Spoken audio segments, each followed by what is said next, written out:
I asked my daughter-in-law when the wedding was and she laughed. We actually got married last week, just for special people. A month later, she called in a panic crying that the rent was overdue and asking if I had transferred the money. I simply replied, "Did I not tell you I only pay rent for special people?" Before I continue this story of how I taught my entitled family a lesson they will never forget, let me know where you are watching from in the comments below. Hit like and subscribe if you have ever had to cut off toxic people who only loved you for your wallet. My name is George Baxter. I am 63 years old. If you looked at me working the morning shift at the local hardware store, wearing faded denim and a worn-out flannel shirt that smelled of sawdust and motor oil, you would see a perfectly ordinary widower trying to keep busy. You would not see the man who sold his regional logistics empire 5 years ago for $14 million. After my wife Diane passed away, the big empty house and the massive bank accounts brought me absolutely no comfort. I placed the money in a blind trust, kept a modest suburban home, and took a minimum wage job just to have a reason to wake up in the morning. I wanted a simple life. I also wanted to see if my son Aaron would love me without the deep pockets of the family business constantly bailing him out. I was a foolish, hopeful old man. Aaron was my only child. When Diane died, I poured all my grief into making sure his life was perfectly cushioned, hoping to spare him the pain of our loss. When he moved to downtown Chicago with his fiancée Brittany, I did not want them to struggle the way Diane and I did when we were young and building our company from the ground up. I secured a lease for them in a beautiful high-rise apartment overlooking the city skyline. I paid their $3,000 monthly rent without a single complaint. When Brittany complained that their massive space felt empty, I bought every single piece of furniture in that apartment.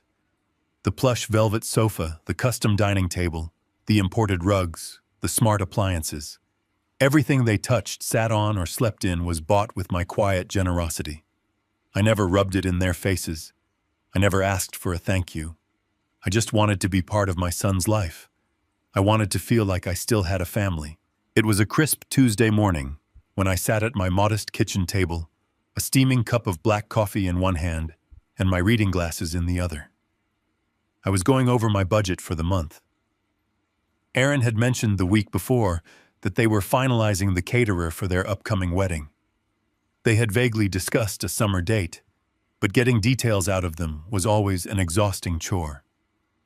I had written out a beautiful greeting card, telling Aaron how proud Diane would have been to see him become a husband.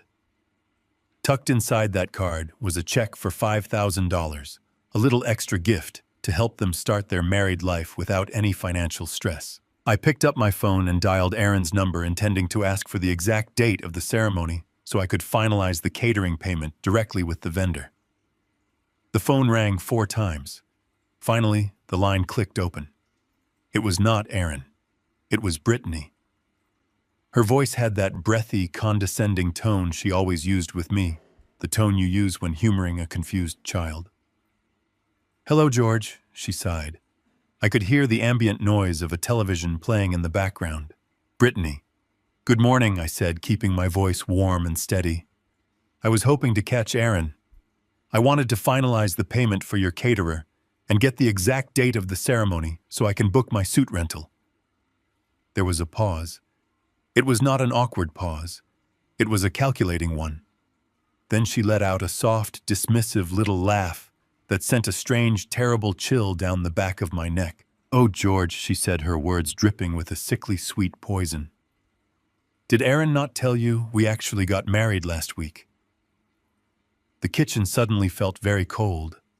The coffee in my mug stopped warming my hands. I sat perfectly still, staring at the blue ink on the check resting on the wooden table. "Married last week," I repeated. My voice was barely a whisper. My mind scrambled to process the information. My only son. The boy I had taught to ride a bicycle. The boy whose mother I had buried. He had gotten married, and I was sitting here in my kitchen entirely oblivious. "Yes." Brittany continued, completely unbothered by the absolute devastation she had just delivered. "We decided to cancel the big event. It was just too much stress to organize everything. We went to the courthouse and had a lovely private dinner afterward. We decided to keep it really intimate. You know, just for special people. Just for special people. The phrase hit me with the force of a freight train. It echoed off the quiet walls of my kitchen, ringing in my ears over and over again. Special people. The people who were invited to witness the most important day of my son's life did not include the father who had sacrificed everything for him. I was good enough to pay $3,000 a month so they could live in luxury. I was good enough to furnish their pristine apartment. I was good enough to be treated like an automated teller machine that dispensed cash whenever they experienced a minor inconvenience. But I was not a special person. I was not worthy of standing beside my son as he exchanged his vows. A heavy, suffocating silence stretched across the phone line. I could hear Brittany breathing, waiting for my reaction. I am sure she expected me to cry.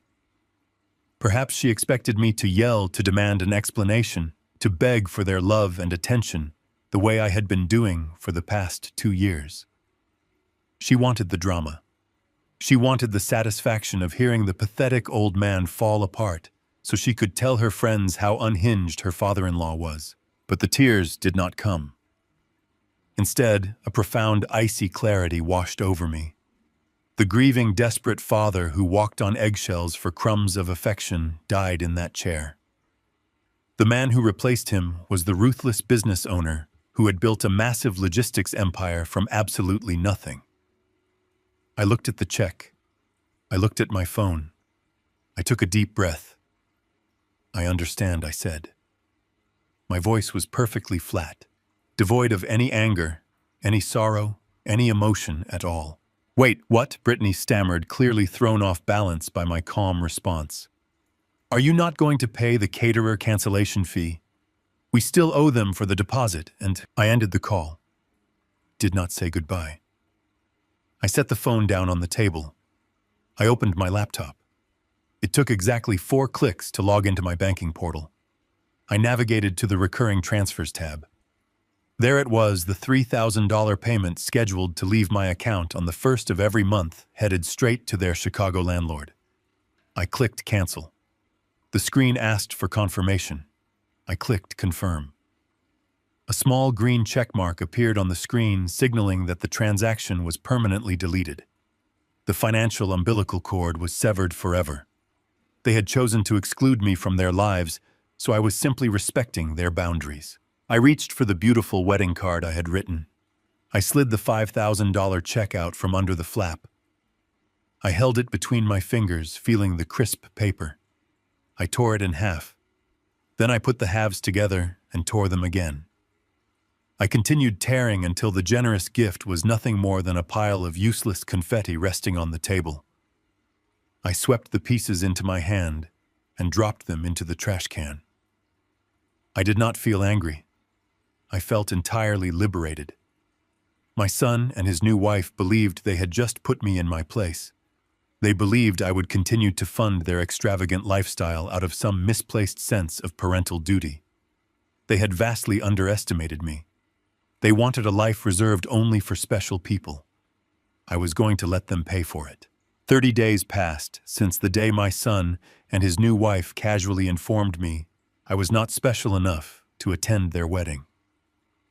30 days of absolute, uninterrupted silence. I spent my mornings working my shift at the local hardware store, finding a strange, quiet comfort in the physical labor. Stocking heavy boxes of copper fittings and smelling cut pine kept my mind focused. I knew the silence from Chicago was not peace. It was ignorance. Aaron and Brittany had spent the last month living their luxurious, exclusive life, completely unaware that the safety net they took for granted no longer existed. They never checked their bank accounts. They just swiped their premium credit cards, fully assuming my money would magically appear to cover their extravagant trail. It was a Thursday afternoon when their illusion finally shattered. I was in aisle 7 organizing a display of power tools when my cell phone began to vibrate violently in my pocket. I pulled it out and looked at the screen. Brittany. I let it ring until it went to voicemail. It stopped, then immediately started buzzing again. 3 consecutive calls in less than 2 minutes. This was panic. They had finally hit the financial wall. I wiped my hands on my denim apron, walked out to the quiet loading dock behind the store, and pressed accept on the 4th ring. She did not even say hello. "George, the rent is overdue." Her voice was high-tight and completely stripped of that arrogant, breathless tone she had used 30 days ago. The property manager just posted a 3-day pay or quit notice directly on our front door. "Did you forget to authorize the transfer?" Listen to the specific phrasing she chose to use. "Did you forget?" She was already attempting to control the narrative, trying to gaslight me in real time. She constructed a reality where I had simply made an elderly, absent-minded mistake with my banking portal, completely ignoring the fact that she had intentionally excluded me from my only son's wedding. I leaned against the cold brick wall of the loading dock, watching a delivery truck idle in the yard. I did not speak immediately. I let her sit in the crushing silence. The absence of my frantic apology rattled her. "George, are you there? We need the cash right now. The landlord is being completely unreasonable. We tried to tell him there was a banking error with your account, but he refused to listen to us. You know how terrible my anxiety gets, George. You are triggering my panic attacks over a simple banking error. You need to wire the $3,000 right this second before they charge us late fees and ruin our credit." The sheer audacity was breathtaking. When my wife Diane was alive, she would have rushed straight to the bank. She would have apologized profusely for the delay, absolutely terrified of making Aaron upset. We had spent decades insulating our son from the consequences of his own actions. We bought him the safest cars, bailed him out of irresponsible college debts, and funded his downtown lifestyle because we thought that was how parents demonstrated love. We created a monster of entitlement. But Diane was gone, and the man standing on the loading dock was done paying for a relationship that did not actually exist. Before I could even respond to Brittany, I heard a sudden scuffle over the line. The sound of the phone forcefully changing hands. Then came my son's voice, sharp, demanding, and dripping with unearned superiority. "Dad, what exactly is going on with you?" Aaron barked. "You are embarrassing us." The property manager taped a bright yellow eviction warning on our door for the entire hallway to see. "I have important clients who live in this building, Dad. Do you have any idea how humiliating it is to have my neighbors see a collection notice? Why did you not handle the rent on the 1st of the month like you always do?" I closed my eyes, letting his accusations wash over me. I analyzed his words like a business contract. He did not ask how I was doing. He did not ask if I was experiencing sudden financial trouble. He did not ask if I was sick or in the hospital. His only concern was his public image and his personal inconvenience. "You need to fix this immediately," Aaron demanded, his voice echoing loudly in my ear. "Brittany is crying in the living room. She is completely stressed out, and it is entirely your fault. Call the building management right now, pay the balance, and tell them you made a mistake with your routing number. You are making us look like deadbeats." I listened to the boy I had raised. He sounded exactly like a demanding customer complaining to a subordinate employee. He felt he owned my resources. He felt entirely entitled to my hard-earned wealth without offering a single shred of respect in return. I spent 40 years negotiating with ruthless union bosses, navigating massive corporate buyouts, and surviving hostile takeovers in the logistics industry. Did my son really think his amateur manipulation tactics and aggressive tone would intimidate me? They truly believed I was nothing more than an automated machine designed to fund their reality. I opened my eyes. The afternoon sun hit the concrete of the loading dock. I felt absolutely no anger. Anger implies a loss of control, and I was entirely in control of this situation. "Aaron," I said. My voice was perfectly level, quiet, and as cold as ice. The sudden chilling calm in my tone made him stop talking instantly. The frantic, heavy breathing on the other end of the line paused. He was used to me negotiating or apologizing. He was not used to this voice. "I did not make a banking error. I continued speaking very slowly so he could absorb every single syllable. I did not forget the transfer. I logged into my account 30 days ago, and I permanently canceled the recurring payment for your luxury apartment. What? Aaron gasped. The realization hit him like a physical blow. The air seemed to leave his lungs. Why would you do that? You know we do not have $3,000 liquid right now. You cannot just cut us off without warning. We are your family. I did not cut you off without warning. I replied, staring out at the empty alleyway, feeling the heavy burden of the last 2 years finally lifting off my shoulders. I listened very carefully to your wife last month. She made your new family boundaries exceptionally clear. I paused, letting the heavy silence stretch out over the cellular connection, letting the pure anxiety build and fester in his chest. Did I not tell you? I asked softly, dropping the final devastating hammer. I only pay rent for special people. I pulled the phone away from my ear. I could hear Aaron starting to shout, his voice suddenly panicked and desperate, begging me to wait, begging me to transfer the money. I pressed the red button. I disconnected the call. I slipped the phone back into my pocket, turned around, and walked back inside the hardware store to finish my shift. The war had officially begun, and I had just fired the first shot. I disconnected the phone call and left my son and his wife to face the reality of their own financial incompetence. 2 days had passed since that moment. The smell of cut PVC pipe and industrial adhesive has a strange way of calming a man down. It smells like honest work. I was kneeling in the plumbing aisle of Miller Hardware, sorting heavy brass fittings into small plastic bins. The repetitive motion was exactly what I needed. Every nut and bolt had a designated place and a specific purpose. It was a simple, organized world that made sense. People in my neighborhood thought I was just a grieving widower trying to stretch his meager Social Security checks to make ends meet. They saw an old man in faded jeans and scuffed work boots sweeping the floors and restocking inventory for $14 an hour. They smiled at me with pity. I let them. I never bothered to correct them because the truth was a secret I guarded with my life. 5 years ago, my world completely stopped when my wife Diane took her last breath in a sterile hospital room. We had built a regional logistics and shipping empire completely from scratch, starting with a single used delivery truck. When I lost her, the business we built together felt like a massive hollow monument to a life I no longer wanted. I could not walk into the corporate office without expecting to see her sitting at her desk, so I sold it. I liquidated the entire company and walked away with $14 million. $14 million. It is a sum of money that can change a bloodline forever. But money without Diane felt like a curse. I placed every single penny of that fortune into an ironclad blind trust. I paid off my modest suburban home, and I applied for a minimum wage job at the local hardware store. I wanted to wake up early, I wanted my hands to ache from physical labor, and I wanted to see who my son Aaron really was. I set up a quiet, invisible test.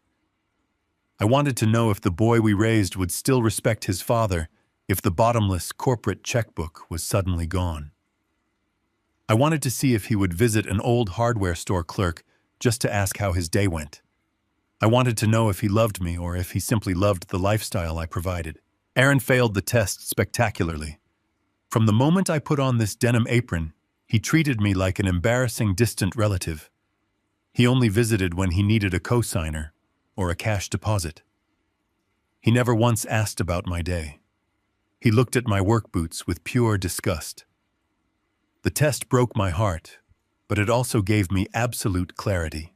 I was placing the final brass fitting into its bin when the heavy automatic doors at the front of the store slid open. I did not need to look up to know who had just walked in. I could hear the sharp, rapid clicking of expensive high heels echoing against the polished concrete floor. It was a sound that absolutely did not belong in a hardware store. I stood up, slowly brushing the dust off my knees. Aaron and Brittany were marching down the main center aisle, moving with a frantic, aggressive energy. They looked entirely out of place. Aaron wore a tailored designer suit, that probably cost more than the monthly salary of everyone working in the building.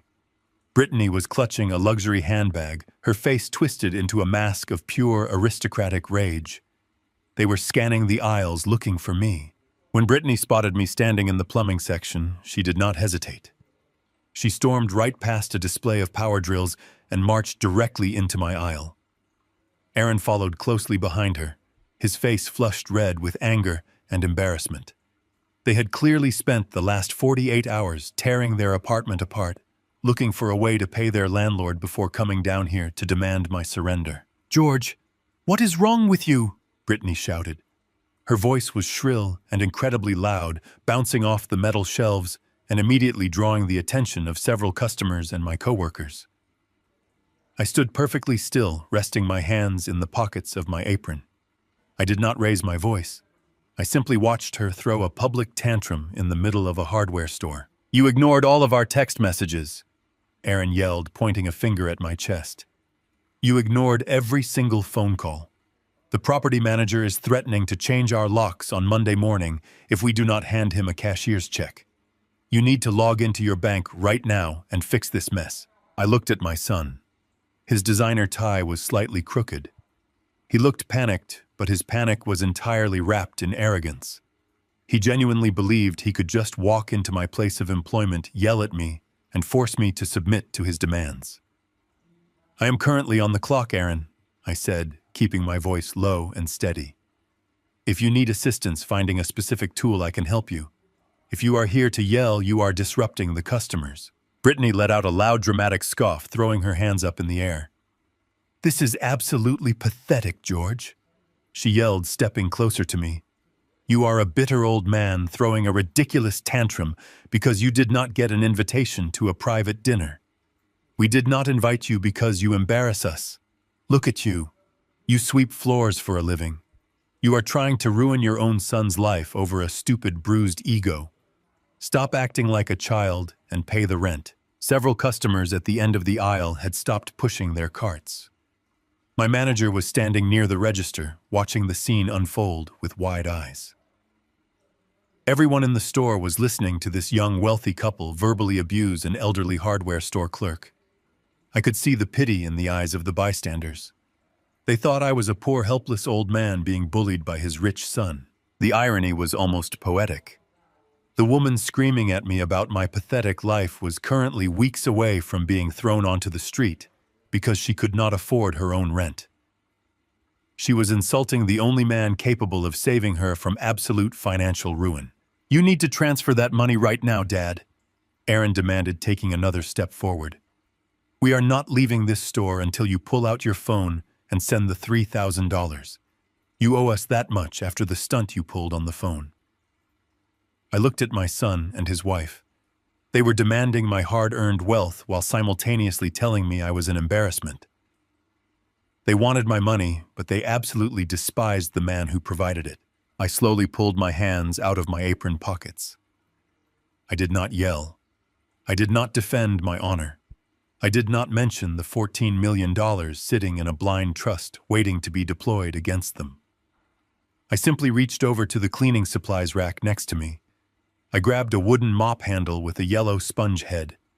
I turned back to my son and extended my arm, offering the mop directly to him. Aaron stared at this wooden handle. He looked completely confused. His face contorted as he tried to understand what I was doing. "What is this?" Aaron asked, his voice faltering. "What are you doing?" I looked him dead in the eye, holding his gaze with absolute cold authority. "If you need money to pay your rent." "Aaron," I said, my voice carrying clearly down the quiet aisle, "we are currently hiring in aisle 4. The starting pay is $14 an hour. I suggest you start in the garden section. It gets very muddy this time of year." Brittany's jaw dropped. She looked at the mop handle and then up at my face, completely horrified by the implication. The realization that I was utterly serious, that the endless fountain of cash was truly and permanently dry, finally hit them. Aaron slapped the mop away from my hand. The wooden handle hit the concrete floor with a loud clatter. His face turned a deep shade of purple. "You are going to regret this." Aaron hissed, his voice shaking with absolute fury. "You are going to die completely alone, and I will not shed a single tear for you." He turned around and stormed down the aisle, pushing past a confused customer. Brittany glared at me, her eyes narrowed into venomous slits, before she turned on her luxury heels and followed her husband out of the store. I calmly bent down, picked up the mop, and placed it exactly where it belonged on the rack. I adjusted my denim apron and went back to sorting the heavy brass fittings into their small plastic bins. My heart was not racing. My hands were not shaking. I felt a profound, incredible peace. They had promised I would regret cutting them off. I knew with absolute certainty they had no idea what regret truly felt like. But they were about to learn. 2 weeks had passed since the public spectacle in the plumbing aisle of Miller Hardware. 14 days of absolute unbothered silence. I spent those days falling into a comfortable rhythm. I woke up at 5 in the morning, drank my black coffee, and watched the sun slowly rise over my quiet suburban street. I tended to my garden, I read historical biographies on my back porch, and I worked my shifts at the store with a clear head. The oppressive, heavy anxiety that had weighed on my chest for the past 2 years was completely gone. I no longer jumped every time my cell phone rang, fearing another manufactured emergency or a sudden demand for cash. I thought the worst was over. I assumed that after humiliating themselves in public, Aaron and Brittany had finally realized the bank of Dad was permanently closed. I assumed they were busy figuring out how to pack their luxury apartment before the eviction notice forced them onto the street. I was wrong. I had severely underestimated the depths of their entitlement and the sheer magnitude of their desperation. It was a rainy Tuesday evening. I was sitting in my favorite leather armchair, listening to the rain tap against the window glass. The house was quiet and peaceful. Then my phone chimed. It was not a text message or a phone call. It was a push notification from the premium credit monitoring service I had maintained ever since I sold my logistics company. When you have $14 million sitting in a blind trust, you do not take chances with your financial identity. I picked up the phone and tapped the screen. The notification was a high-priority alert warning me of a hard inquiry on my credit report. I frowned, adjusting my reading glasses. I had not applied for any new lines of credit in over a decade. I logged into the secure application and opened the detailed report. My eyes scanned the screen and my heart went completely still. A brand new auto loan had just been approved and finalized. The total financed amount was $95,000. The lender was a high-end luxury automotive dealership located in downtown Chicago, just 3 blocks away from the apartment my son was currently being evicted from. The primary applicant on the loan was Aaron Baxter. The secondary applicant, the primary financial guarantor, who held the ultimate legal responsibility for the $95,000 debt, was me, George Baxter.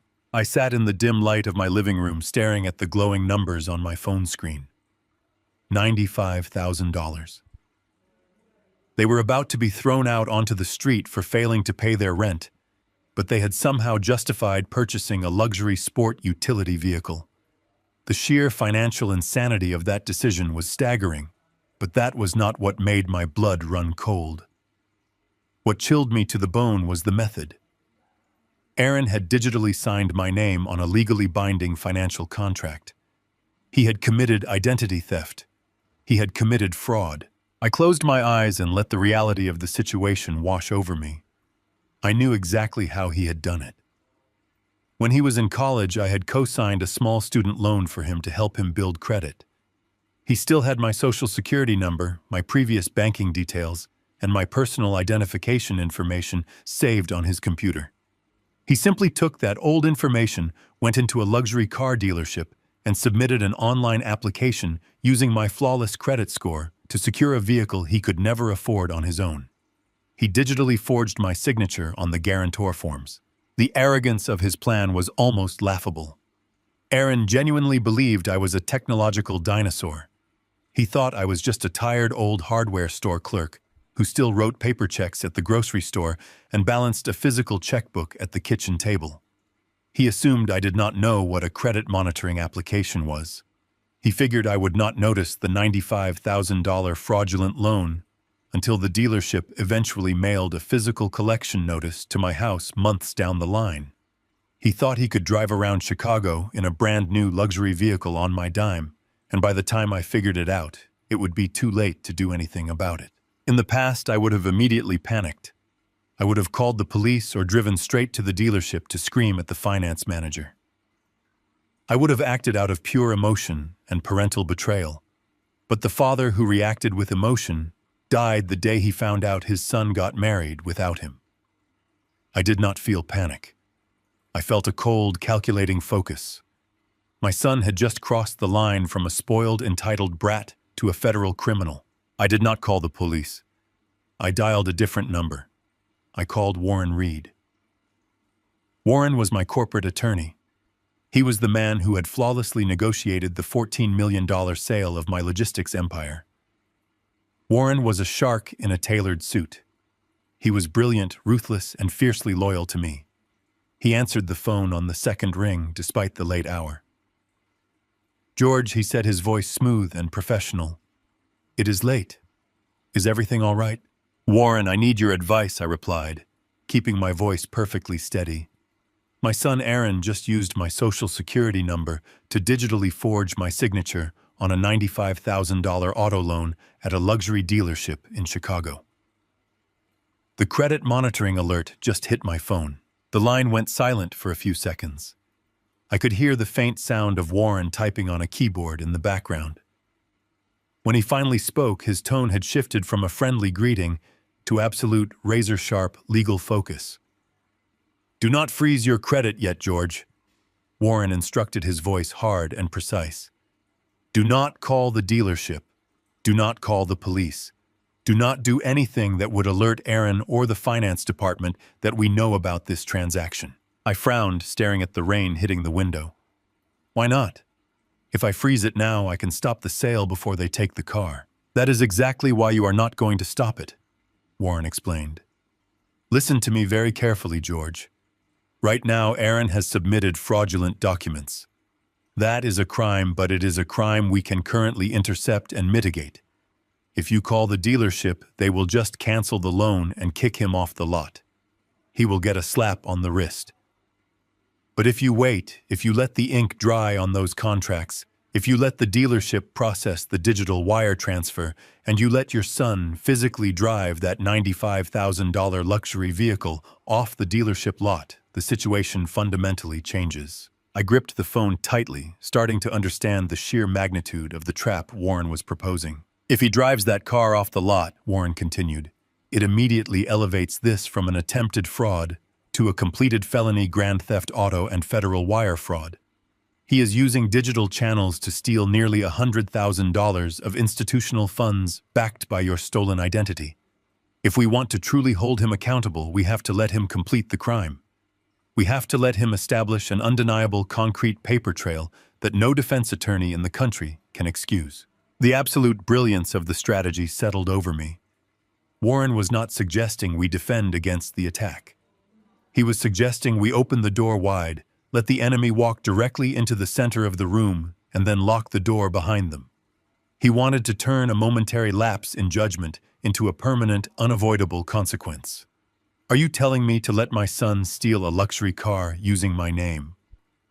I asked, wanting to be absolutely certain I understood the legal implications. "I am telling you to let a criminal hand us all the evidence we need to destroy him," Warren replied coldly. "We let him take the car. We let the bank fund the loan. We give it exactly 48 hours for the paperwork to officially process through the federal banking system. Then we strike. We will report the fraud directly to the lender and the authorities simultaneously. We will present your digital login logs proving you were nowhere near the dealership or the signing device. We will trap him in a cage built entirely by his own greed." I sat in the quiet living room listening to the steady rhythm of the rain. I thought about Aaron and Brittany celebrating their clever little trick. I pictured them sitting in the leather seats of a car they did not own, laughing at the foolish old man sweeping floors at the hardware store. They thought they had outsmarted me. They thought they had found a secret back door to my wallet. They had no idea they were actively wrapping a legal noose around their own necks. "Do it, Warren," I said, my voice devoid of any hesitation. "Let them have the car. Let them drive it off the lot. We will let them dig their own grave." "I will monitor the loan origination from my end, George," Warren replied. "Get some sleep. The next few days are going to be very interesting." I ended the call and placed my phone face down on the table. I leaned back in my chair and closed my eyes. The pain of my son's betrayal was still there, a dull ache in the center of my chest, but it was completely overshadowed by a profound sense of justice. Aaron and Brittany wanted to play a high-stakes game of financial deception. They were about to learn that they had brought a pair of rusty scissors to a gunfight. I was going to let them enjoy their stolen luxury vehicle for a few days. Let them show it off to their friends. Let them drive it to the apartment they were about to be evicted from. Their punishment was coming, and it was going to be absolute. The morning sun cast a warm golden glow across my kitchen counter. It was a Thursday, and I was enjoying a rare day off from the hardware store. I stood by the window holding a steaming mug of black coffee, watching a pair of robins gather twigs for a nest in the old oak tree outside. My home was a sanctuary of peace and order. Every surface was spotless. Every book was neatly aligned on its shelf. I had spent the early hours of the morning reviewing my garden plans for the upcoming spring season. The silence in the house was a comforting presence. It was a sharp contrast to the chaotic financial storm I knew was brewing in Chicago. I took a slow sip of my coffee, feeling completely grounded and secure. Then a sharp, firm knock echoed from the front door.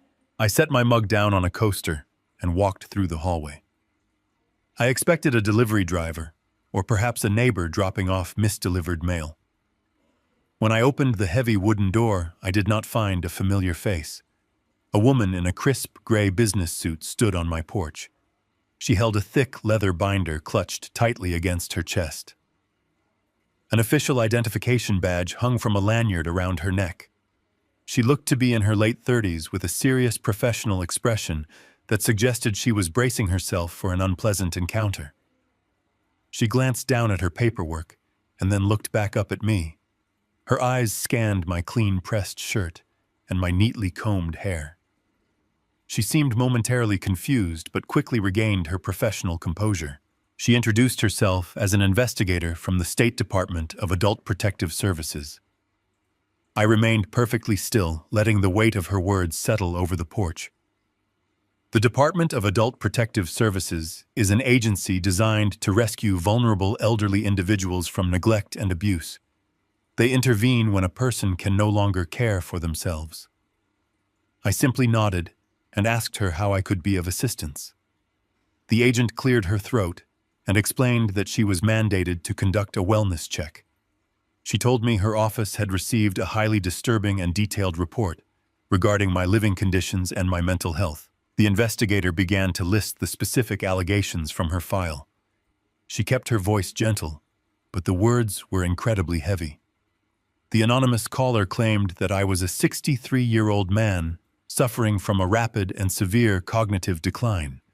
The report stated that my house had become an extreme hoarding hazard, filled with rotting garbage and structural dangers. The caller insisted that I was entirely incapable of managing my own daily hygiene or basic nutrition. Finally, the agent noted a severe accusation of financial mismanagement. The caller claimed I was aimlessly squandering my life savings and forgetting to pay crucial basic expenses like rent and utility bills. I listened to the litany of lies without blinking. It took less than a second for my mind to connect the dots. The anonymous caller was not anonymous to me. It was Brittany. She was retaliating. I had permanently canceled the $3,000 rent transfer that funded her luxury lifestyle. In her mind, I had forgotten to pay a basic bill. Her response to being cut off was not to find a job or downsize her apartment.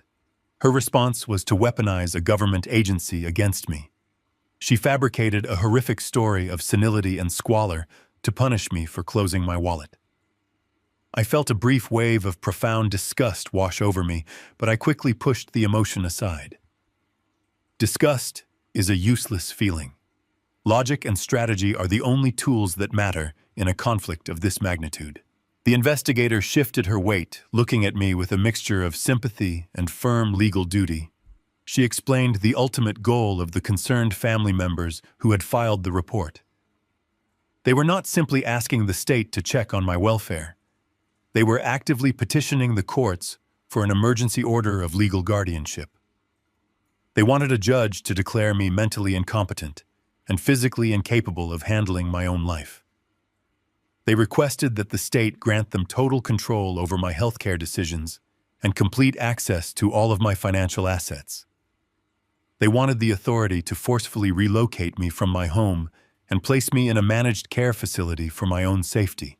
The sheer calculated evil of their plan was breathtaking. Aaron and Brittany were facing imminent eviction and financial ruin because of their own gross negligence. To solve their crisis, they decided to legally steal my autonomy.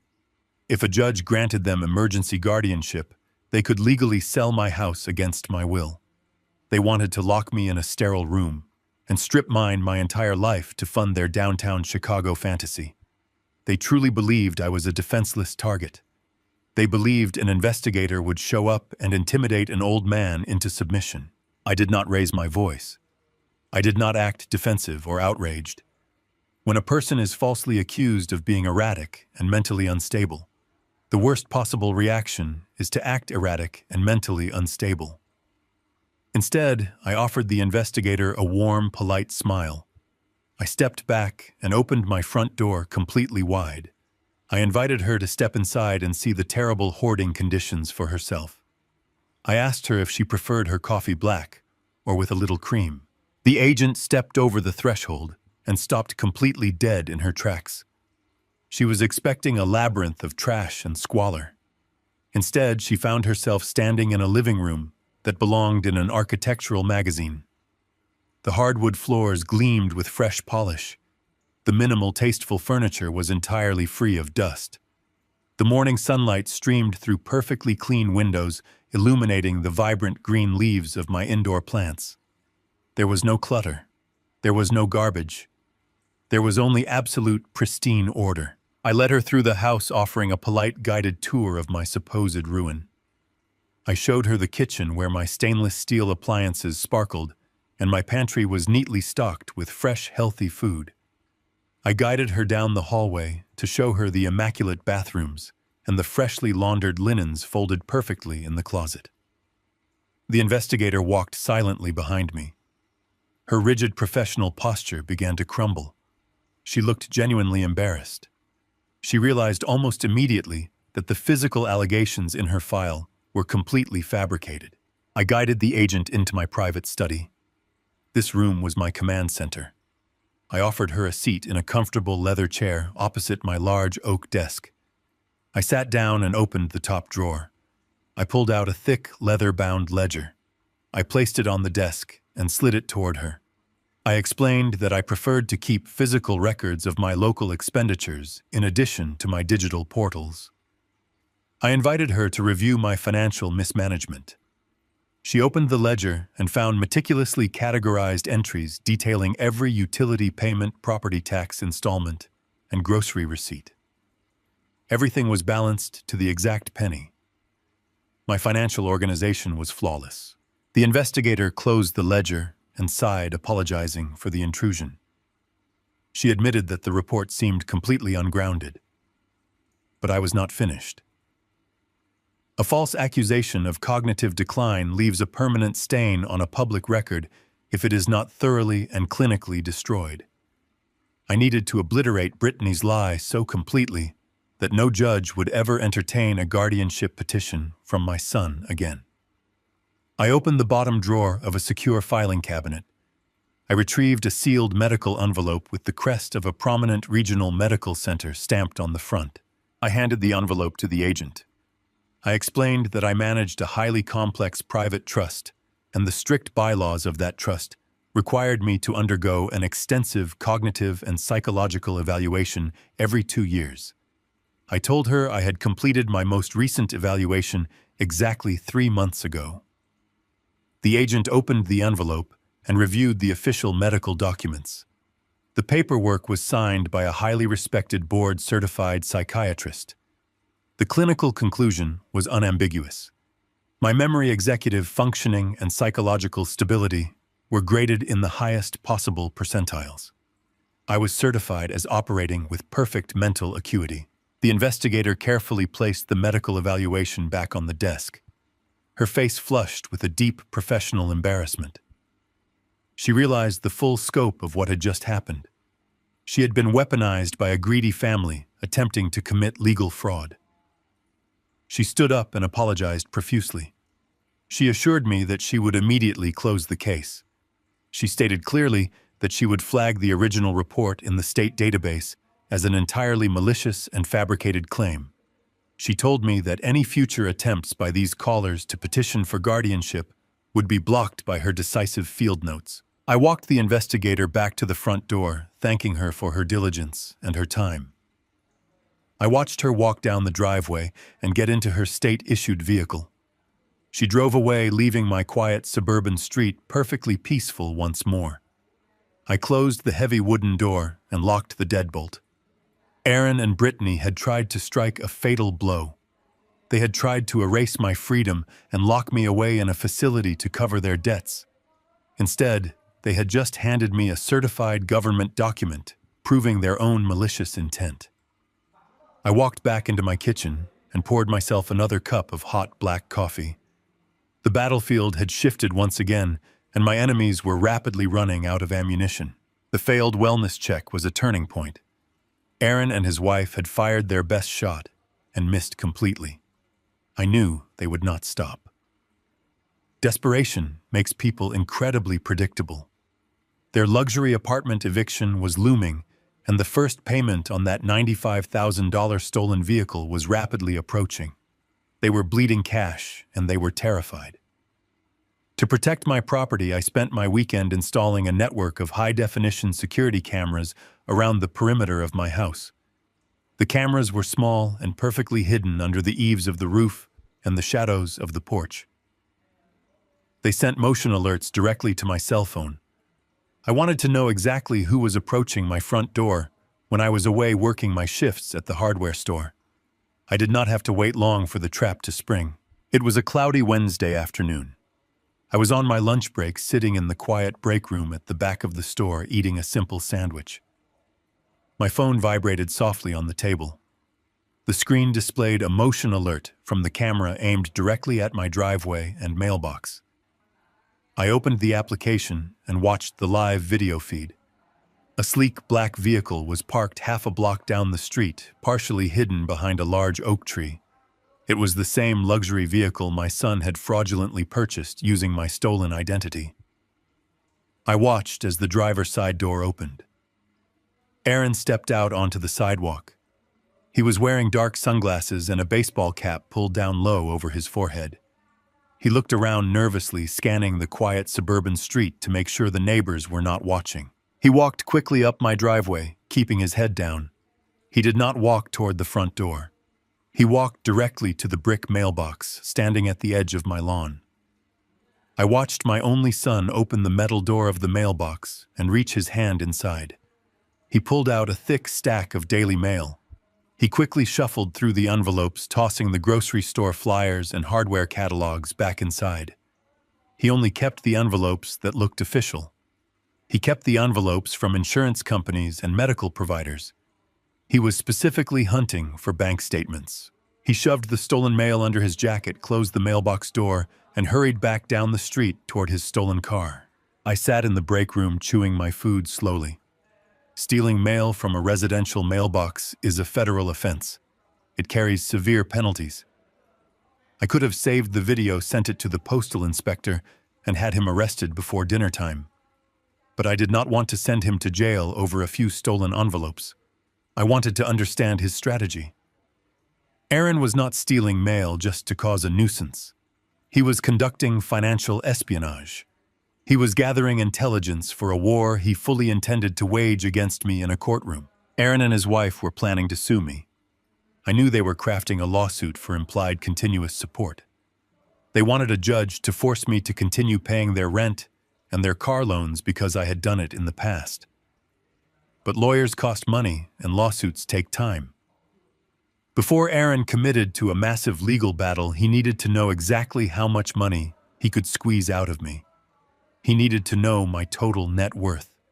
He wanted to see my bank statements to figure out if I was a target worth bleeding dry. If he discovered the $14 million sitting in my blind trust, he would hire an army of vicious attorneys to tear my life apart. I finished my lunch and dialed my attorney, Warren. He answered immediately. I told Warren exactly what I had just watched on the security feed. I explained that Aaron was systematically stealing my mail to gauge my financial vulnerability.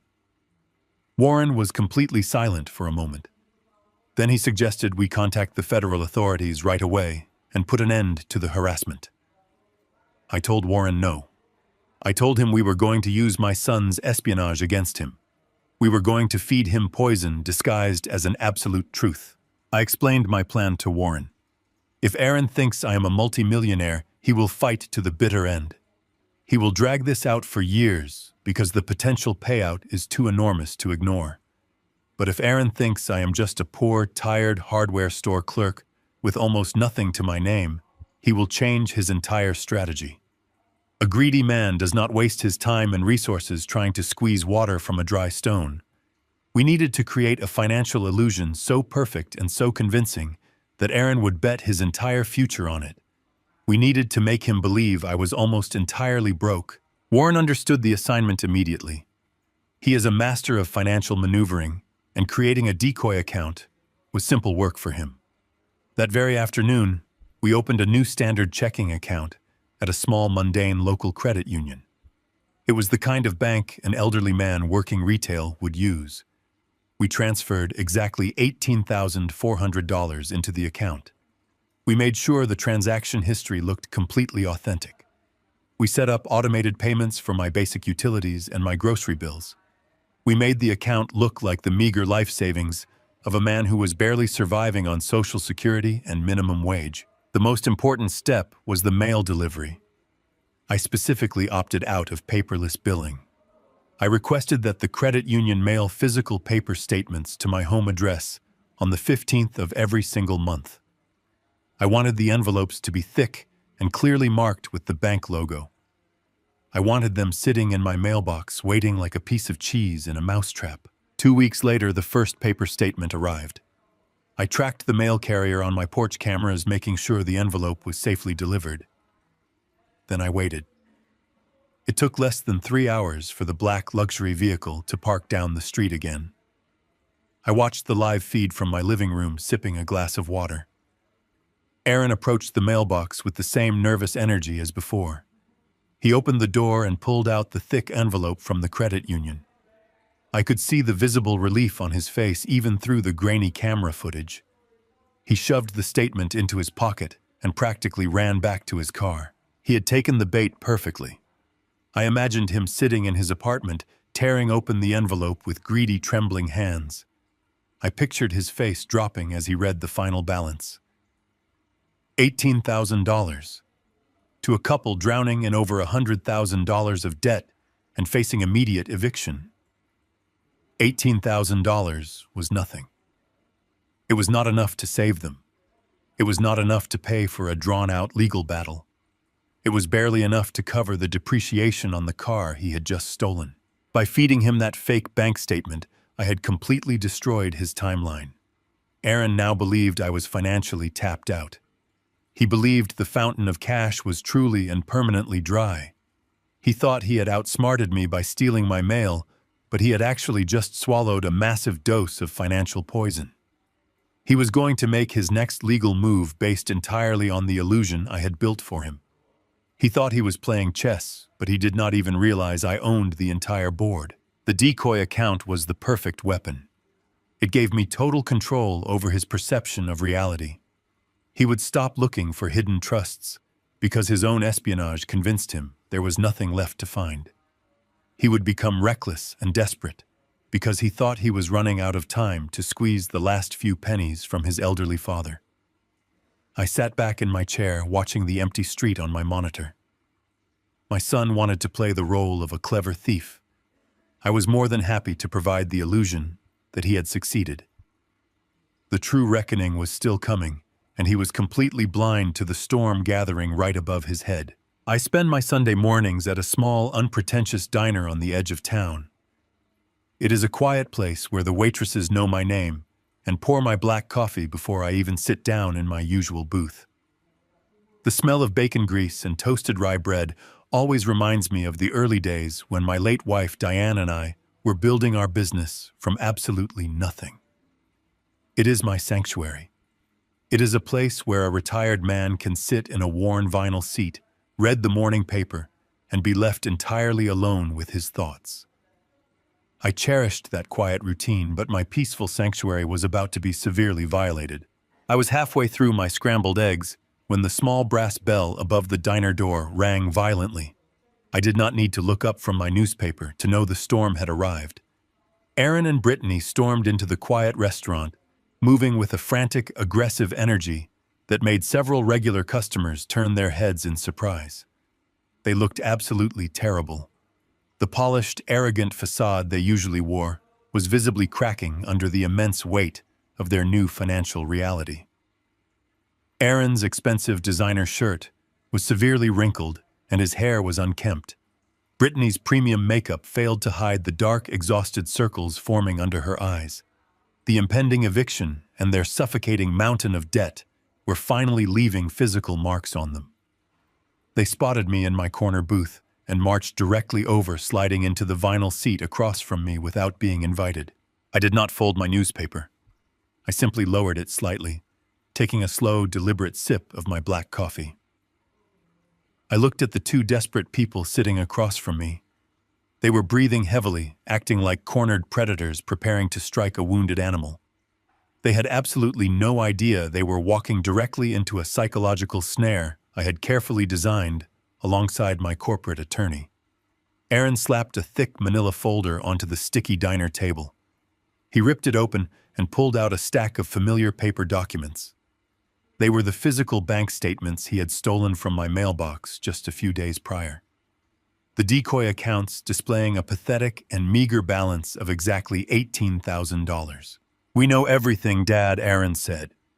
His voice was a harsh, desperate whisper designed to intimidate me without causing a public scene. He leaned across the narrow table, pointing a shaking finger at the printed numbers on the stolen bank statements. "You are completely broke. You have been lying to us for years, pretending you were financially secure while you barely have enough to cover your own basic living expenses. You cut off our rent because you are running out of cash, and you were too embarrassed to admit it." I looked down at the stolen documents resting near my coffee mug. I had to consciously suppress a genuine smile. My son had swallowed the bait completely. He truly believed he had uncovered my deepest financial secret through his clever neighborhood espionage. He thought he possessed the absolute upper hand in this negotiation. "I have spoken to a lawyer." Aaron continued, his tone shifting into a calculated and malicious threat. "We are preparing to file a civil lawsuit against you for implied continuous support. You paid our rent and subsidized our luxury lifestyle for years, Dad. You created an established legal precedent of financial reliance. A judge will absolutely force you to liquidate whatever miserable assets you have left to fulfill your established obligations to us. We will drain this pathetic little checking account, and we will garnish your hardware store wages if we have to." It was a completely frivolous and laughable legal threat.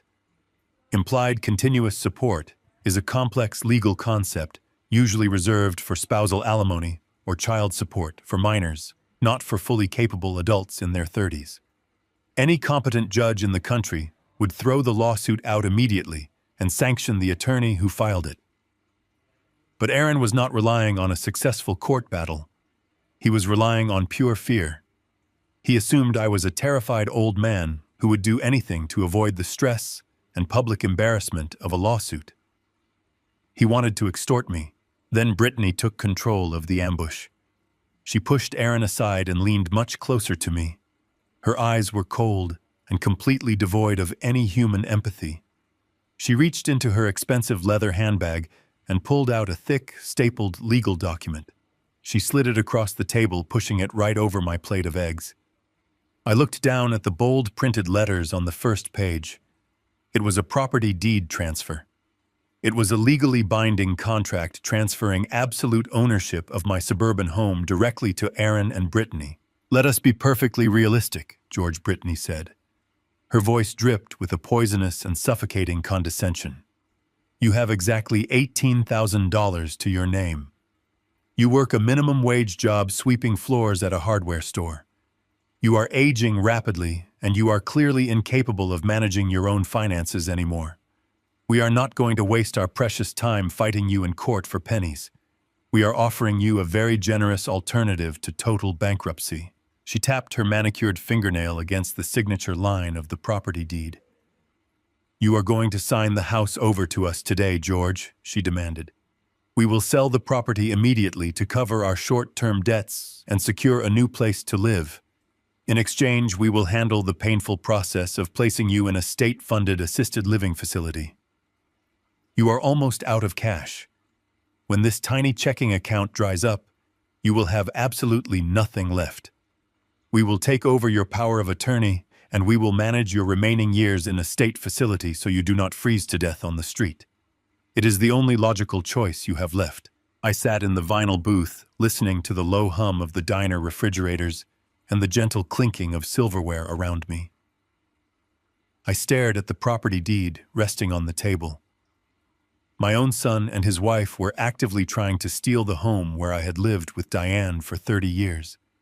They wanted to strip me of my sanctuary, sell my precious memories to the highest bidder, and lock me away in a miserable, underfunded state institution simply to pay for their luxury downtown lifestyle. They believed my entire existence was just a resource to be consumed and discarded when it was no longer convenient. They were looking at me with victorious, greedy eyes, fully expecting me to break down and sign my life away. I did not panic. I did not raise my voice or try to defend my financial stability. I did not tell them about the $14 million resting securely in an offshore blind trust generating more interest in a single day than they earned in a month. I simply looked at the fraudulent property deed, and then I looked directly into Brittany's eyes. I allowed a slow, genuine smile to spread across my face. The smile completely unsettled them. Brittany's confident, predatory posture faltered immediately. Aaron shifted nervously in his seat, glancing around the diner as if he expected someone to jump out and surprise them. They expected a desperate old man begging for mercy. They did not expect a man who found their grand extortion attempt mildly amusing. I slowly reached into the pocket of my faded flannel shirt. I pulled out my old leather wallet. I did not take out a pen to sign their ridiculous and insulting document. I took out a crisp $5 bill. I placed the $5 bill directly on top of the property deed, right over the blank signature line to cover the cost of my breakfast and coffee. I carefully folded my newspaper and tucked it neatly under my arm. I slid out of the vinyl booth, standing tall and perfectly composed. I looked down at the two pathetic, desperate people sitting at the table. Their massive extortion plot had just collapsed against a solid wall of absolute indifference. "You both look incredibly tired," I said, keeping my voice smooth and perfectly polite. "You really should not be wasting your Sunday morning trying to intimidate an old man in a diner. You should save your energy. You have an eviction to pack for." I turned around and walked toward the exit. I did not look back to see their faces. I did not wait to hear their panicked reaction. I simply pushed open the glass door and stepped out into the crisp morning air. The brass bell above the door chimed a cheerful goodbye. They had tried to trap me in a corner using a financial illusion I had specifically built for them. They thought they were holding a winning hand, but they were playing a game that was already completely over. I walked to my truck feeling a profound and unshakable sense of peace. The extortion attempt had failed spectacularly, and the clock ticking down to their absolute ruin was about to strike zero. 30 days after the diner incident, my life returned to a state of quiet equilibrium. I spent my mornings at the hardware store and my evenings tending to the rose bushes my late wife Diane had planted along the back fence. The air was growing cooler, hinting at the approaching autumn. I genuinely believed my son and his wife had finally exhausted their playbook.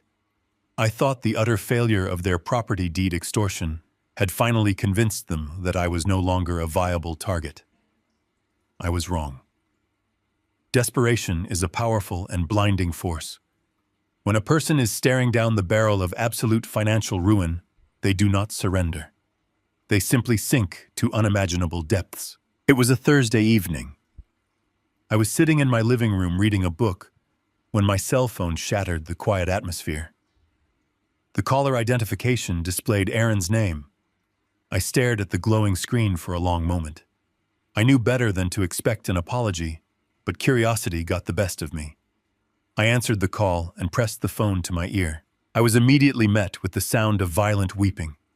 It was not a subtle cry. It was a loud, hyperventilating performance. "Dad, please help me," Aaron sobbed, his voice cracking with manufactured panic. "You have to help us. Please, Dad, I do not know what else to do." I kept my voice perfectly level. "What is happening, Aaron?" He let out a ragged gasp. "We were in an accident. A terrible car accident on the interstate. Another driver ran a red light and smashed right into the passenger side. Brittany is hurt, Dad. She is hurt really bad. We are at the Memorial Hospital and the doctors say she needs emergency surgery to repair a shattered femur and internal bleeding. But there is a massive problem with our insurance network." I listened to the frantic narrative unspool. He claimed the hospital administration was refusing to admit Brittany to the surgical ward because they were out of network. He said the billing department was demanding a $10,000 upfront deductible before they would even take her into the operating room. He was begging me, crying that his wife was in agonizing pain sitting in a hospital hallway while bureaucrats argued over money. He pleaded with me to drain the remaining $18,000 from my checking account to save her life. The story was an absolute masterpiece of emotional manipulation. It was designed to bypass logic and trigger the primal protective instincts of a parent. Any normal father would have rushed out the door in a blind panic, completely willing to empty his bank accounts to save his family. But I was not a normal father anymore. I was a man who had spent the last several weeks watching my son orchestrate a relentless campaign to destroy my life. And then Aaron crossed a line that could never be uncrossed. "Dad, please, you have to do this," Aaron cried, his voice echoing through my quiet living room. "Think about Mom. Think about Diane. You know she would never let Brittany suffer like this. Mom loved family more than anything. If Mom were here, she would be rushing to the hospital right now to save her daughter-in-law. Please do not let Mom down. You promised her you would always protect our family." My blood turned to absolute ice. The sheer audacity of invoking my dead wife's memory to facilitate a $10,000 scam was staggering. Diane was the kindest, most selfless woman I had ever known. She had worked her fingers to the bone to build our business and give our son a beautiful life. To hear him use her name, her legacy, as a cheap bargaining chip to extort cash from me was a level of depravity I had not anticipated. It was evil. It was pure, unadulterated evil. I did not yell. I did not call him a liar. I simply let the silence hang over the phone line for a few seconds, letting him believe his emotional performance had successfully paralyzed me. "I am leaving right now, Aaron," I said, my voice thick with feigned concern. "I will be at the hospital in 20 minutes. I will bring my checkbook. Just hold on." I hung up the phone. I did not panic. I calmly put on my jacket, grabbed my keys, and walked out to my truck. I drove toward the Memorial Hospital, but my mind was completely clear. A hospital cannot legally deny emergency life-saving surgery over an upfront deductible. It is a direct violation of federal law. If Brittany was truly dying from internal bleeding, she would already be in an operating room. The entire premise of his emergency was a poorly constructed lie born out of sheer desperation. They needed $10,000 to stave off their eviction, and pay the first installment on their stolen luxury vehicle. I arrived at the hospital and parked my truck in the visitor structure. The night air was thick and humid. I walked through the sliding glass doors of the main entrance. The lobby was bright and sterile, filled with the faint smell of antiseptic and stale coffee. If a frantic husband was desperately waiting for his wife to emerge from emergency surgery, he would be pacing the floor of the intensive care waiting room. He would be harassing the front desk nurses for updates. I did not go to the emergency room. I did not go to the surgical waiting area. I walked directly past the main reception desk and headed straight down the long tiled corridor toward the hospital cafeteria. The cafeteria was relatively empty at this hour. A few tired nurses and exhausted family members sat scattered at the plastic tables picking at lukewarm food. I stood near the entrance, hiding slightly behind a large vending machine. I scanned the room with a cold, calculated gaze. It took me less than 10 seconds to find exactly what I was looking for. Sitting in a brightly lit booth in the far corner of the room was my son, Aaron. Sitting directly across from him, looking absolutely flawless, without a single scratch, bruise, or broken bone on her body, was Brittany. They were not weeping. They were not in agony. They were happily devouring an expensive spread of artisan sandwiches and bottled sparkling water they had purchased from the premium hospital deli. I stayed perfectly still watching them. They were laughing. Aaron was leaning across the table taking a bite of his sandwich, with a massive, relaxed smile on his face. Brittany was giggling, scrolling casually through her cell phone. The contrast between the weeping, terrified son on the phone and the arrogant, relaxed man sitting in the booth was jarring. I slowly reached into my jacket pocket and pulled out my cell phone. I opened my voice recording application and pressed the red circle to begin capturing audio.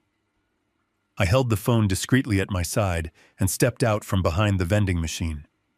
I walked silently across the cafeteria, moving toward their corner booth with slow, deliberate steps. The ambient noise of the hospital masked my approach. As I drew closer, their voices became perfectly clear. "I cannot believe he bought it so fast." Aaron chuckled, wiping his mouth with a napkin. "I told you bringing up my mother would work. It is his ultimate weak spot. The old man is definitely going to pay up. He probably drove here going 80 miles an hour.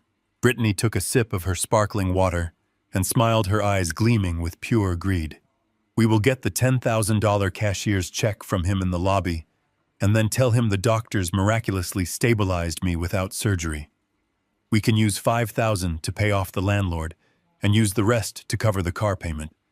It is perfectly foolproof. We will just tell him the hospital billed us later." They continued to outline their entire fraudulent scheme, completely oblivious to the fact that the man they were planning to rob was standing less than 10 feet away, capturing every single word on a digital recording. They were so consumed by their own perceived brilliance that they forgot to check their surroundings. I did not stop walking. I did not pause to confront them. I did not scream or flip their table over. I simply walked right past their booth, moving with a slow, steady, and impossible-to-ignore presence. I was so close I could have reached out and touched Aaron's shoulder. As I passed them, I slowly turned my head and looked directly into my son's eyes. I did not blink. I did not change my expression. I offered absolutely zero emotion. I just looked at him with the cold, dead stare of a man who was looking at a complete stranger. Aaron's laughter died instantly in his throat. The sandwich literally fell from his hands, hitting the table with a soft thud. All the color drained from his face, leaving him looking like a ghost. Brittany's smile vanished as she followed his gaze, turning to see me walking past them. Her mouth opened in a silent gasp of absolute horror. They sat frozen in their booth, paralyzed by the sheer magnitude of their exposure. They realized in that exact fraction of a second that the game was entirely over. The fake tears, the elaborate lies, the weaponization of my dead wife's memory, it was all utterly destroyed. I did not say a single word. I did not need to. My absolute silence was infinitely more devastating than any screaming match could ever be. I kept walking at a steady pace, pushing open the heavy double doors of the cafeteria and stepping back out into the main hospital corridor.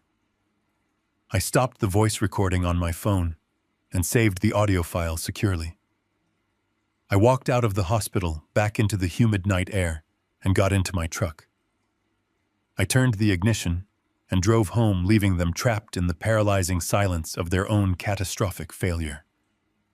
The final nail had been driven into the coffin, and the collapse of their lives was now completely inevitable. The silence that followed the hospital incident lasted exactly 3 days. I should have known that a narcissist denied their prize does not retreat gracefully. When you back a rat into a corner, it bites. Brittany and Aaron had failed to extort me with fake property deeds, and they had failed to manipulate me with a fake medical emergency. They realized private extortion was completely useless against a man who refused to play along. So they decided to take their extortion campaign public. They decided to weaponize the internet. It started on a Sunday morning. I was sitting on my back porch drinking my coffee when my phone began to vibrate violently against the wooden table. It was not Aaron calling. It was a barrage of notifications from a social media account I rarely used. I opened the application and found my inbox flooded with messages from absolute strangers. The messages were vicious. People I had never met were calling me a monster, a greedy old tyrant, and a disgrace to fatherhood. Confused, I clicked on a link that a stranger had sent me. It led directly to a video Brittany had posted late the night before. The performance was an absolute masterpiece of digital manipulation. The camera was positioned close to her face. She was sitting on the floor of their luxury apartment, leaning against a bare wall to make it look like they were living in destitution. She wore an oversized gray sweater and no makeup. Her hair was messy. She looked completely broken. And then she began to weep.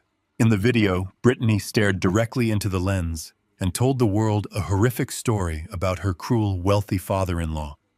She painted me as a manipulative millionaire who used his fortune to control and abuse his only son.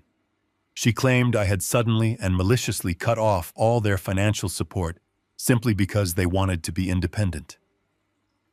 She cried real heavy tears as she told her audience that Aaron was working himself to the bone just to keep a roof over their heads while I sat in my massive suburban home hoarding millions of dollars and laughing at their misery. But she did not stop there. A good lie needs a truly devastating hook to go viral. Brittany wiped her eyes, took a shaky breath, and delivered the ultimate lie.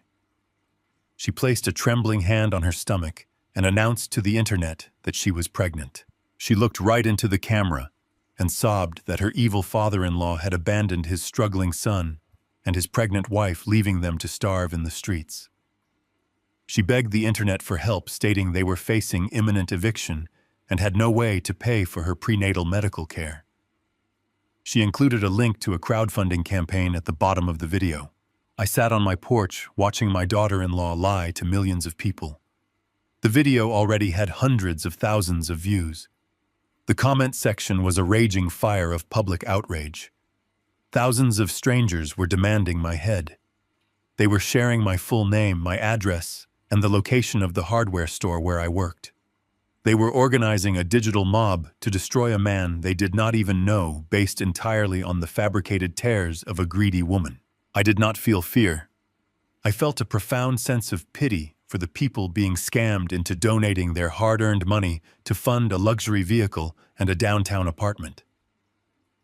But pity quickly turned to cold resolve when the real-world consequences of her lies reached my sanctuary.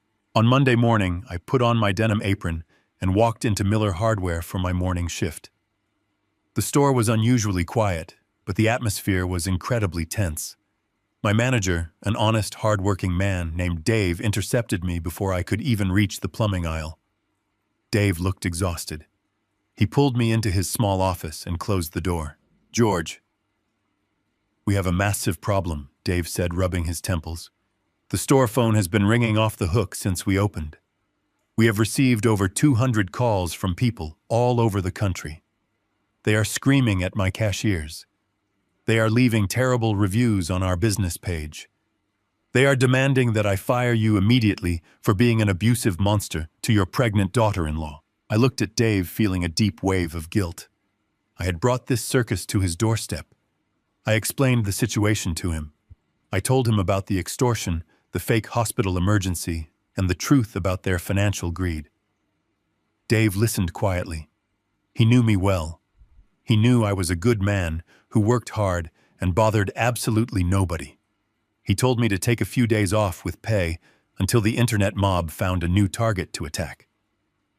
I thanked him, took off my apron, and walked back out to my truck. Brittany had crossed the final boundary. She had brought her lies into my real life. She had threatened the livelihood of innocent people who had given me a place to work in peace. She wanted to destroy my reputation to line her own pockets. It was time to completely obliterate her reality. I sat in the cab of my truck and called Warren Reed. I did not even need to explain the situation. My corporate attorney had already seen the video. His team of legal sharks actively monitored digital platforms for anything related to my name or my trust. Warren sounded incredibly calm on the phone, but I knew him well enough to hear the predatory excitement in his voice. "George, we have a beautiful opportunity here," Warren said, his tone smooth and sharp. "Brittany has just handed us the exact rope we need to hang them both, legally speaking." I asked him if we should send a cease and desist letter to force her to take the video down. Warren actually laughed. It was a cold, calculating sound. "Absolutely not," Warren replied. "A cease and desist is a warning. It gives them the chance to delete the video, claim they are being bullied by your expensive lawyers, and play the victim all over again. We do not give warnings, George. We deliver consequences. We are going to file a massive defamation lawsuit against her immediately." I listened carefully as Warren outlined the brilliant brutality of his legal strategy. By filing a formal defamation lawsuit, we would immediately trigger the discovery process. We would not just demand money for damages. We would demand the absolute truth under the penalty of perjury. When you sue someone for defamation, Warren explained, they have to legally prove that the statements they made were true. We are going to force Brittany into a deposition room. We will put her under oath with a court reporter present. She will be legally compelled to provide medical records proving this supposed pregnancy. She will be legally compelled to provide financial records proving they are starving. When she cannot produce a single shred of evidence, she will have committed perjury on top of defamation and wire fraud. The sheer perfection of the plan settled over me. Brittany thought she could hide behind a camera lens and cry fake tears to manipulate the public. She thought the internet would act as her personal army to bully me into submission. She did not realize that the legal system does not care about viral videos or angry comments from strangers. The legal system only cares about verifiable facts. "File the lawsuit, Warren," I instructed, my voice steady and completely devoid of mercy. "File it today. Serve her the papers at the luxury apartment she is about to be evicted from. Make sure the process server hands it to her directly." "Consider it done, George," Warren replied. "The lawsuit will be filed before noon. We will freeze the crowdfunding account she set up by notifying the platform of the active fraud investigation. She is going to learn that lying to the internet is very different from lying under oath." I ended the call and started my truck engine. I drove slowly through my quiet suburban neighborhood, feeling a deep, unshakable calm. Brittany had tried to orchestrate a public execution of my character. She wanted to burn my name to the ground to keep herself warm.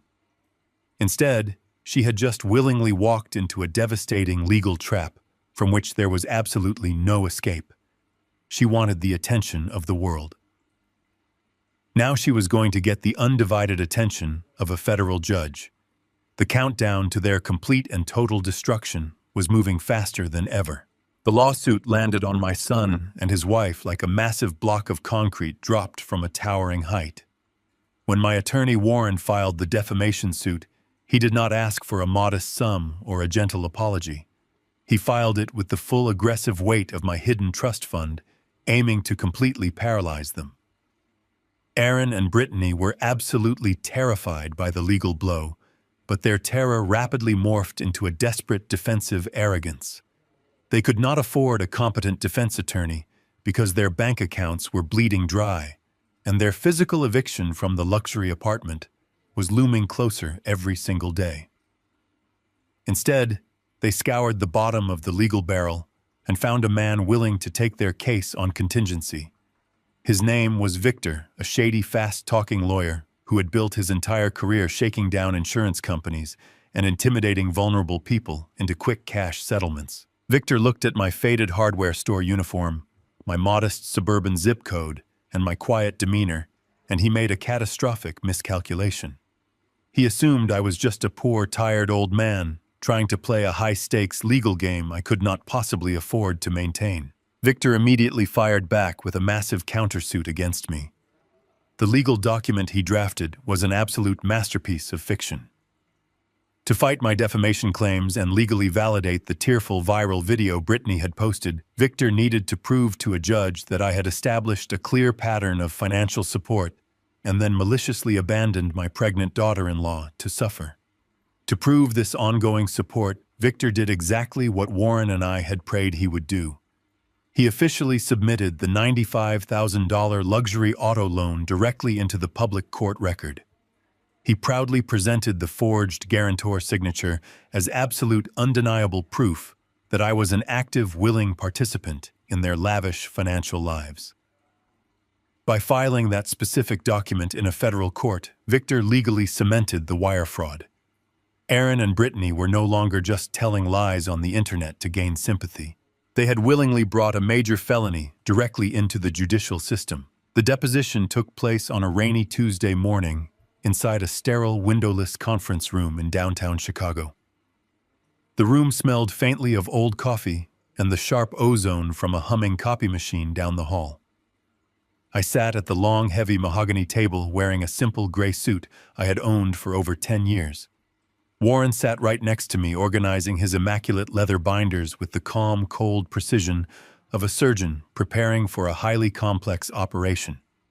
The heavy wooden door swung open, and Aaron walked in, followed closely by Brittany and their lawyer Victor. They looked incredibly smug and victorious. Aaron wore a sharp, tailored navy suit, completely ignoring my presence as he took his seat across the table. Brittany glared at me with pure venom, her hands resting protectively over her stomach to emphasize her heavily publicized pregnancy for the court reporter. Victor slapped his cheap leather briefcase onto the table, offering Warren a condescending little smile. He genuinely believed he was about to force a frightened elderly man into a lucrative immediate cash settlement. The court reporter asked Aaron and Brittany to raise their right hands and swear to tell the truth, the whole truth, and nothing but the truth. They both swore the legal oath without a single ounce of hesitation or remorse. They placed their hands on the table and looked at Warren with defiant, arrogant expressions. They believed they held absolutely all the cards. They thought my quiet, silent demeanor across the table was a clear sign of defeat. Warren did not raise his voice. He did not show any hostility or anger.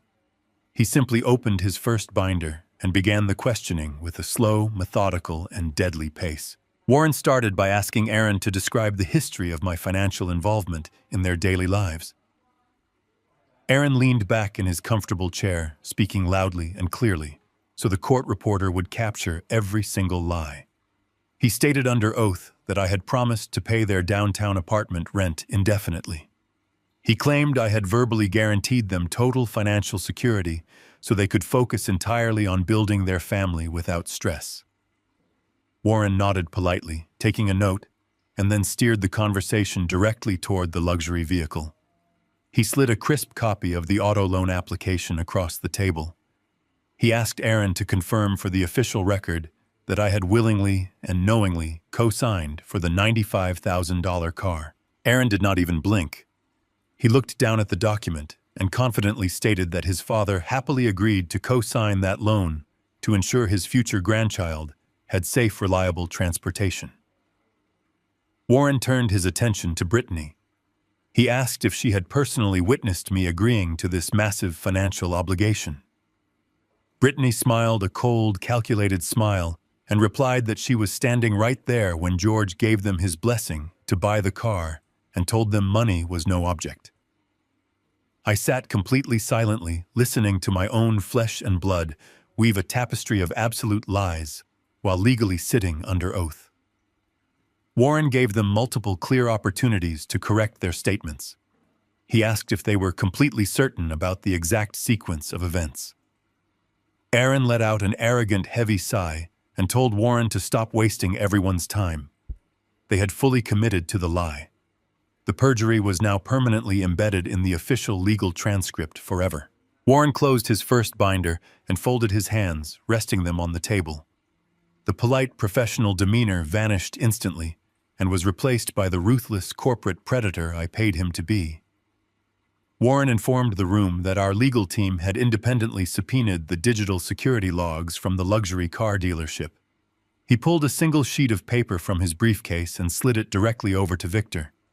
Warren explained smoothly that electronic signatures carry specific invisible footprints, including exact timestamps and Internet protocol addresses. The document clearly showed that the signature on the $95,000 loan was not executed from my modest suburban home. It was executed from an Internet protocol address registered to Aaron's specific smartphone while connected to the wireless network of their downtown Chicago apartment. The arrogant smirk on Aaron's face completely evaporated in a fraction of a second. He stared down at the security log, his mouth opening and closing silently as his brain struggled to process the disaster. Victor picked up the document, his eyes rapidly scanning the technical data. The color began to violently drain from the lawyer's face. He was a shady attorney who bent the rules, but he was not stupid. He instantly recognized the terrifying reality of what his clients had just done to him. They had not just lied to his face. They had used him to submit a forged document into a federal court proceeding and cement their own guilt. Before Victor could even attempt to formulate a panicked defense, Warren reached into his jacket pocket and pulled out a small digital recording device. He placed it carefully in the exact center of the mahogany table. Warren stated loudly for the record that he was submitting an audio file captured legally in a public hospital cafeteria where there is no reasonable expectation of privacy. He pressed a small button on the device. The crisp, clear audio filled the sterile conference room, echoing off the walls. Aaron's recorded voice echoed through the room, boasting about how easily he had manipulated his father. "I cannot believe he bought it so fast," the recording played. "I told you bringing up my mother would work, because it is his ultimate weak spot, and the old man is definitely going to pay up." Then Brittany's recorded voice chimed in, completely destroying her own victim narrative. "We will get the $10,000 cashier's check from him in the lobby, and then tell him the doctors miraculously stabilized me without surgery. We can use $5,000 to pay off the landlord, and use the rest to cover the car payment, because it is perfectly foolproof." I watched the absolute destruction of their false reality unfold in real time. Brittany covered her mouth with trembling, pale hands, her eyes wide with unadulterated terror as she heard her own wicked words played back to her. Aaron sank down low into his leather chair, looking as though all the oxygen had been violently sucked from his lungs. The undeniable proof of their vicious extortion, their federal wire fraud, and their brazen perjury was echoing loudly for the court reporter to transcribe into the permanent record forever. Victor, the fast-talking contingency lawyer, was completely paralyzed. He stared blindly at the audio device, his skin turning a sickly shade of pale gray. He looked at Aaron and Brittany with pure, unfiltered disgust and panic. He had walked into this conference room expecting to secure a quick, lucrative settlement from a weak, intimidated old man. Instead, he realized he was currently sitting next to two individuals who had just committed multiple severe felonies under oath, while he unknowingly facilitated their crimes. The entire legal foundation they had built to destroy my reputation had just collapsed directly on top of them, crushing their future under the immense, undeniable weight of their own verifiable greed. The silence inside the sterile conference room was absolute. It was the kind of heavy, suffocating quiet that only exists in the immediate aftermath of a catastrophic explosion. The digital recording device on the mahogany table had stopped playing, but the echoes of my son and his wife callously plotting their medical extortion scheme seemed to bounce off the walls. I sat perfectly still, my hands folded, watching the devastating fallout of my carefully orchestrated trap. Victor, the slick contingency attorney, who had walked into this deposition room, radiating sheer arrogance, looked as though he was having a sudden medical emergency. His face had drained of all color, transitioning from a pale gray to a sickly translucent white. He stared at the digital network logs and the recording device as if they were venomous snakes prepared to strike. Victor was an opportunistic bottom feeder who made his living bullying insurance companies and scaring vulnerable people into quick cash settlements. He was entirely comfortable bending the rules, twisting narratives, and dealing in moral gray areas. But he was not a complete fool. He knew exactly where the line was drawn between an aggressive civil lawsuit and a federal criminal conspiracy, and his clients had just dragged him violently across that line. He had just sat there acting as the official legal representative, while Aaron and Brittany knowingly and willingly committed felony perjury on the official court record. They had utilized his legal services to introduce a fraudulently obtained $95,000 auto loan into a federal proceeding. They had weaponized his license to practice law to facilitate wire fraud and extortion. Victor slowly turned his head to look at Aaron.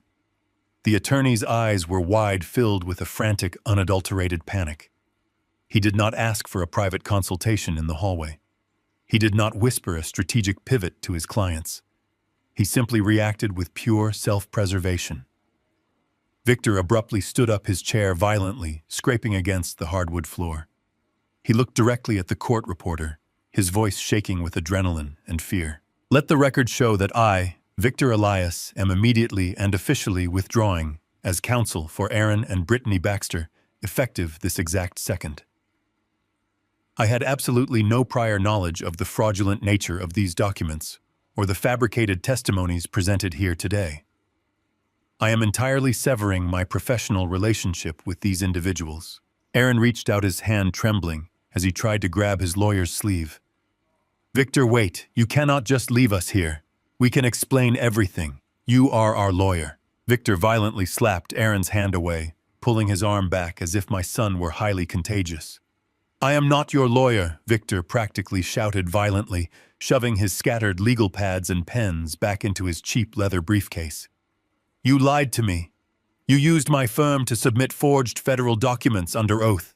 You are facing decades in federal prison, and I will absolutely not let you drag my legal career down into the abyss with you. Do not call my office. Do not contact me." Without another word, Victor snapped his briefcase shut, turned on his heel, and sprinted for the heavy wooden door.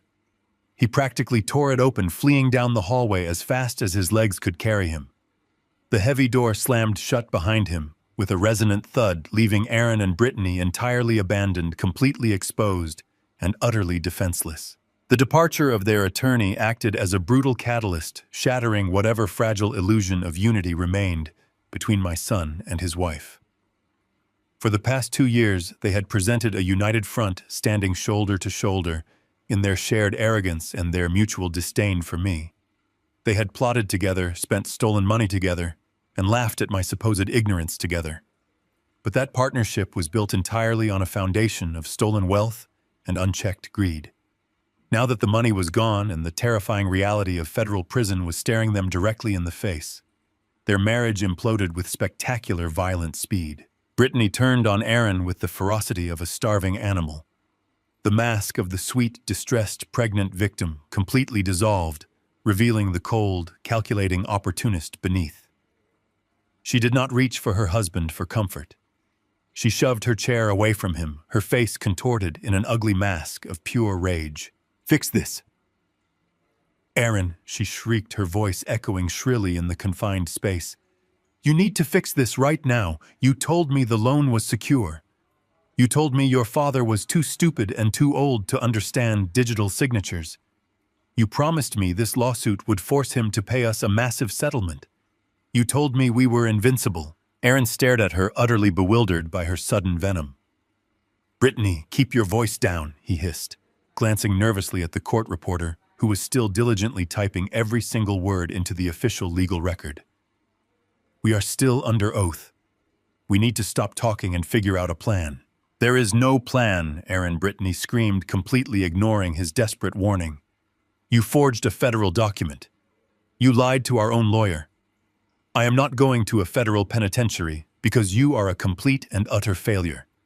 I only went along with this stupid lawsuit because you swore your father would crumble. You swore he was a weak, pathetic old man who would hand over his bank accounts to avoid a public scandal. The sheer transactional nature of their relationship was suddenly laid completely bare for everyone in the room to witness. There was no love there. There was no loyalty or emotional bond. She had married him because she believed he possessed a golden ticket to an effortless life of luxury. She tolerated him solely because she thought he was the key to unlocking my hidden financial reserves. The moment he failed to provide that lavish lifestyle, the moment his incompetence threatened her own freedom, she discarded him without a single second of hesitation.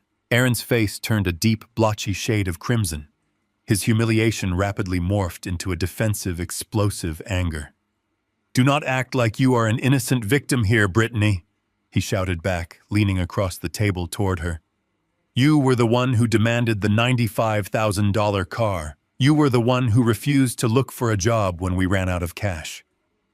You were the one who concocted that pathetic fake hospital story to extort $10,000 out of me because you wanted to maintain your ridiculous social media image. You drove us into this massive hole with your endless greed."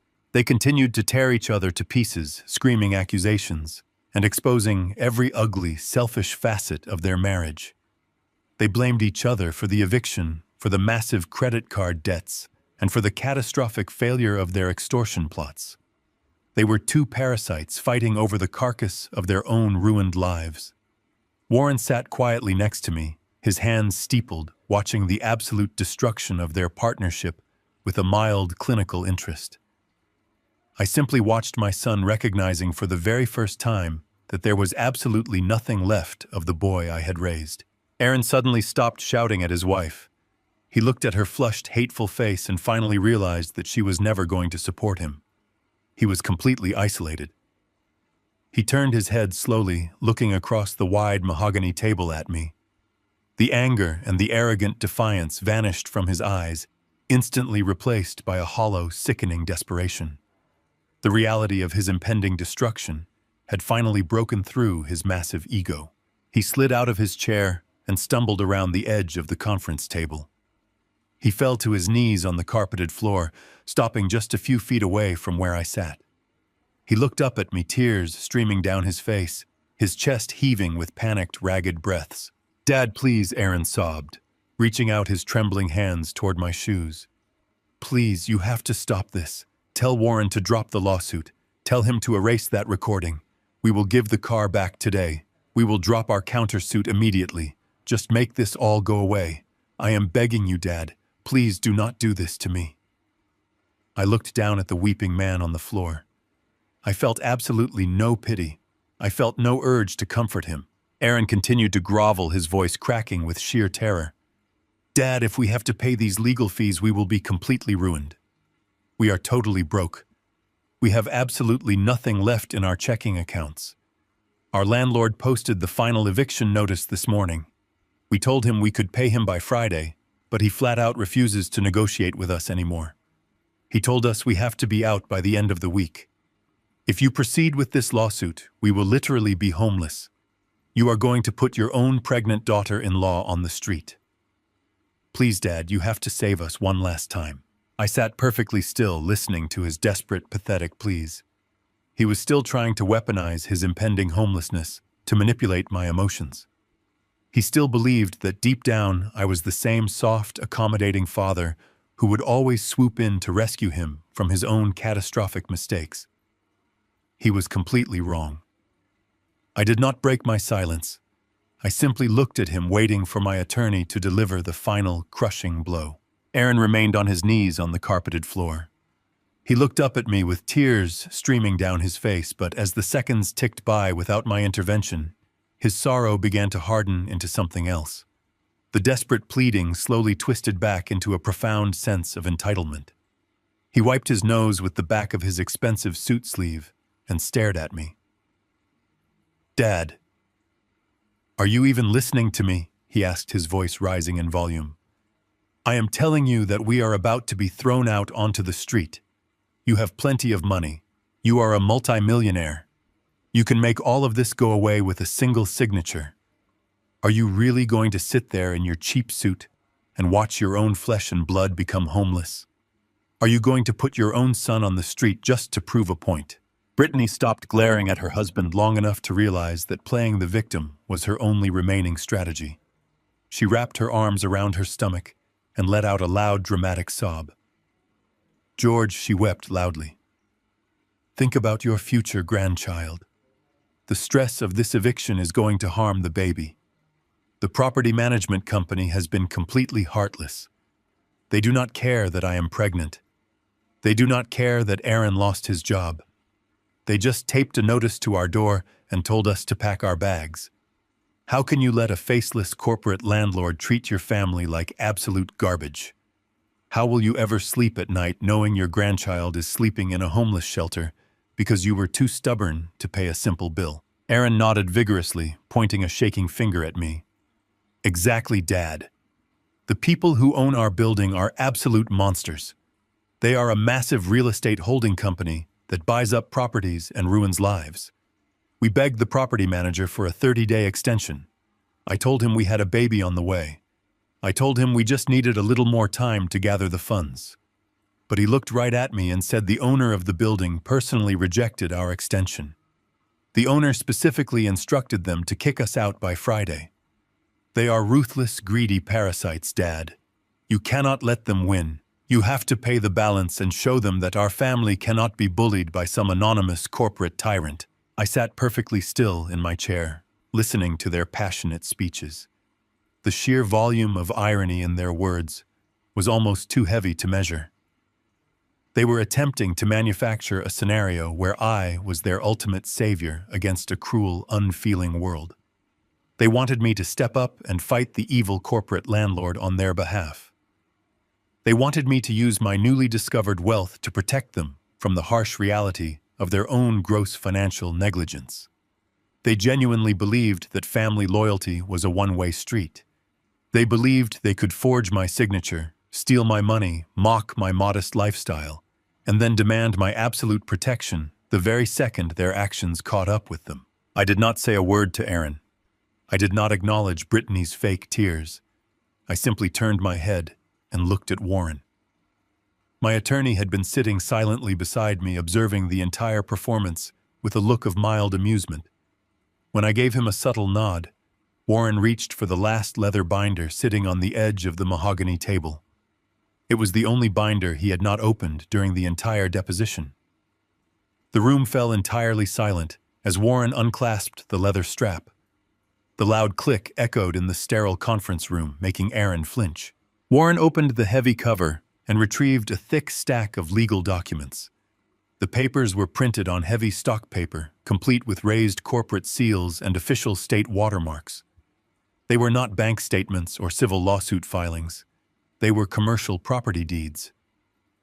Warren carefully aligned the edges of the papers, tapping them gently against the table before handing the entire stack directly to me.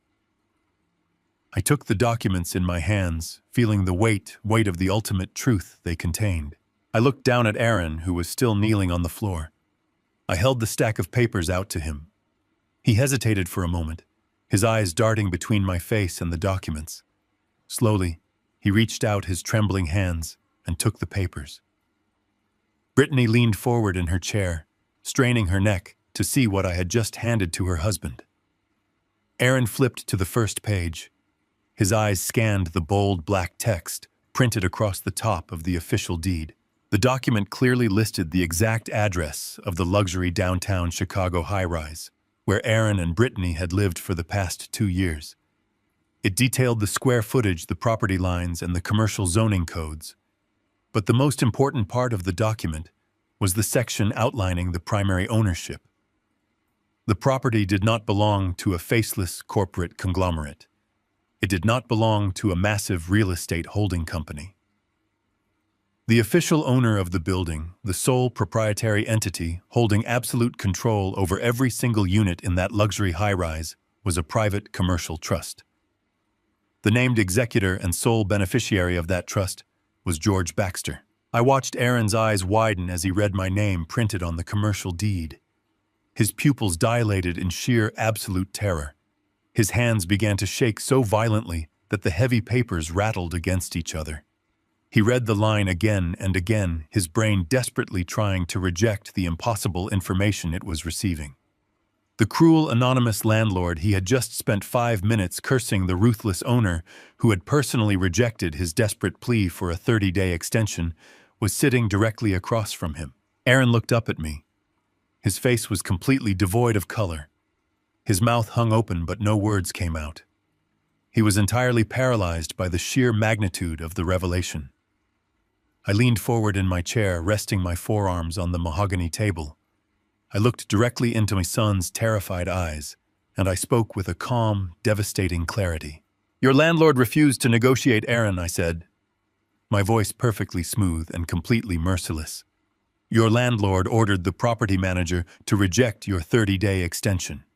Your landlord instructed the building staff to post that bright yellow eviction warning directly on your front door for all of your wealthy neighbors to see. And your landlord did all of those things because I am your landlord. You are officially evicted." Brittany let out a choked, gasping sound. She practically threw herself out of her chair, snatching the documents out of Aaron's trembling hands. She frantically read the ownership deeds, her eyes darting across the pages. When she saw my name printed as the sole owner of their building, her legs simply gave out. She collapsed back into her chair, staring at me as if I were a ghost. The illusion of her entire life was instantly vaporized. She realized that every single moment of luxury she had enjoyed for the past 2 years was provided by the very man she had mocked and degraded. The psychological destruction in the room was absolute. Aaron and Brittany were completely, utterly broken. They had spent 2 years believing they were inherently superior to me. They thought I was just an ignorant hardware store clerk who was barely scraping by. They thought they had outsmarted me by moving to an expensive downtown building far away from my quiet suburban life. They had absolutely no idea that I had purchased that specific high-rise building 5 years ago precisely because it was a solid commercial investment. When I moved them into that building and began paying their rent, I was literally just moving my own money from my personal checking account into my commercial business account. I owned the roof over their heads, the floors beneath their feet, and the walls that surrounded them. I held absolute power over their lives the entire time. Every arrogant comment they made, every lie they told, every extortion attempt they plotted was executed inside a cage that I personally owned. They had tried to trap me in a corner, but they had been living inside my trap since the very first day of their marriage. They had absolutely nothing left to say. There were no more threats to make, no more lies to spin, and no more fake tears to cry.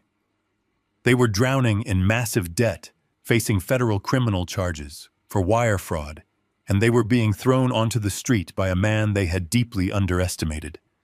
The deposition was over, and their total ruin was finally complete.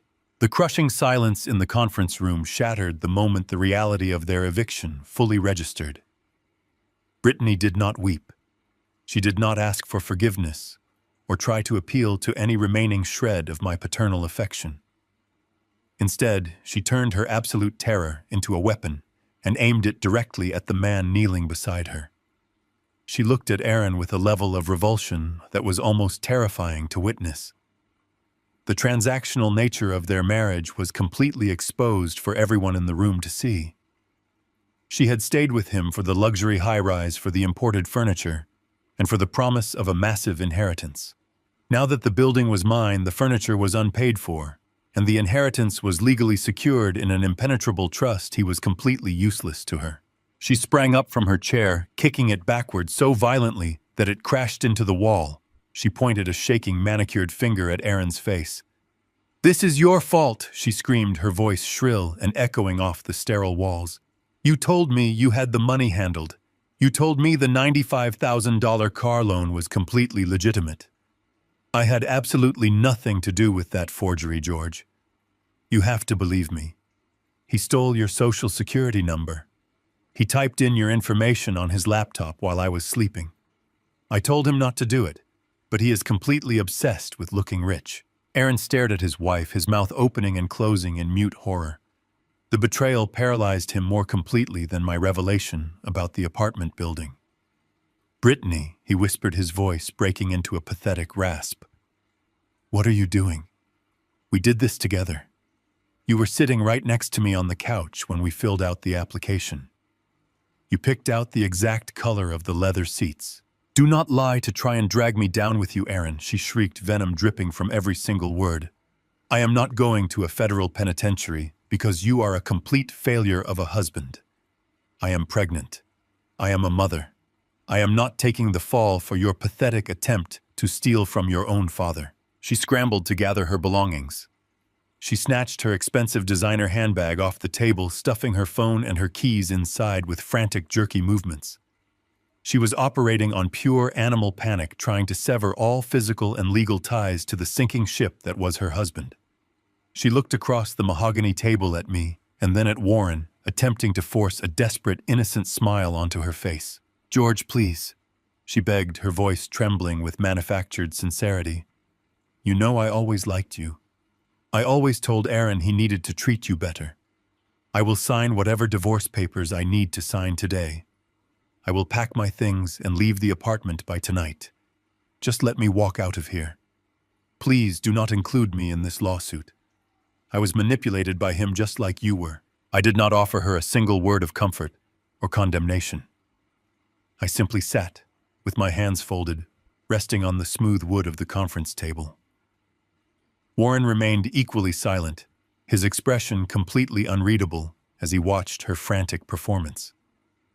Taking our silence as a dismissal, Brittany turned on her heel and practically sprinted toward the heavy wooden door of the conference room. She reached out to grab the brass handle, desperate to escape the room, the lawsuit, and the catastrophic mess she had helped create. She just wanted to disappear into the busy Chicago streets and pretend none of this had ever happened. Before her hand could even touch the brass, the heavy door swung open from the outside, forcing her to stumble backward to avoid being hit. The door did not open for her. Two tall, uniformed police officers stepped into the room, completely blocking the exit. Their presence instantly shifted the atmosphere from a messy domestic dispute to a severe criminal proceeding. The air grew heavy and suffocating.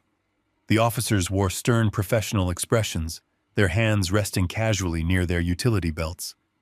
The faint sound of radio static echoed from their shoulder microphones. They scanned the room quickly, bypassing Brittany entirely and locking their eyes directly on my son.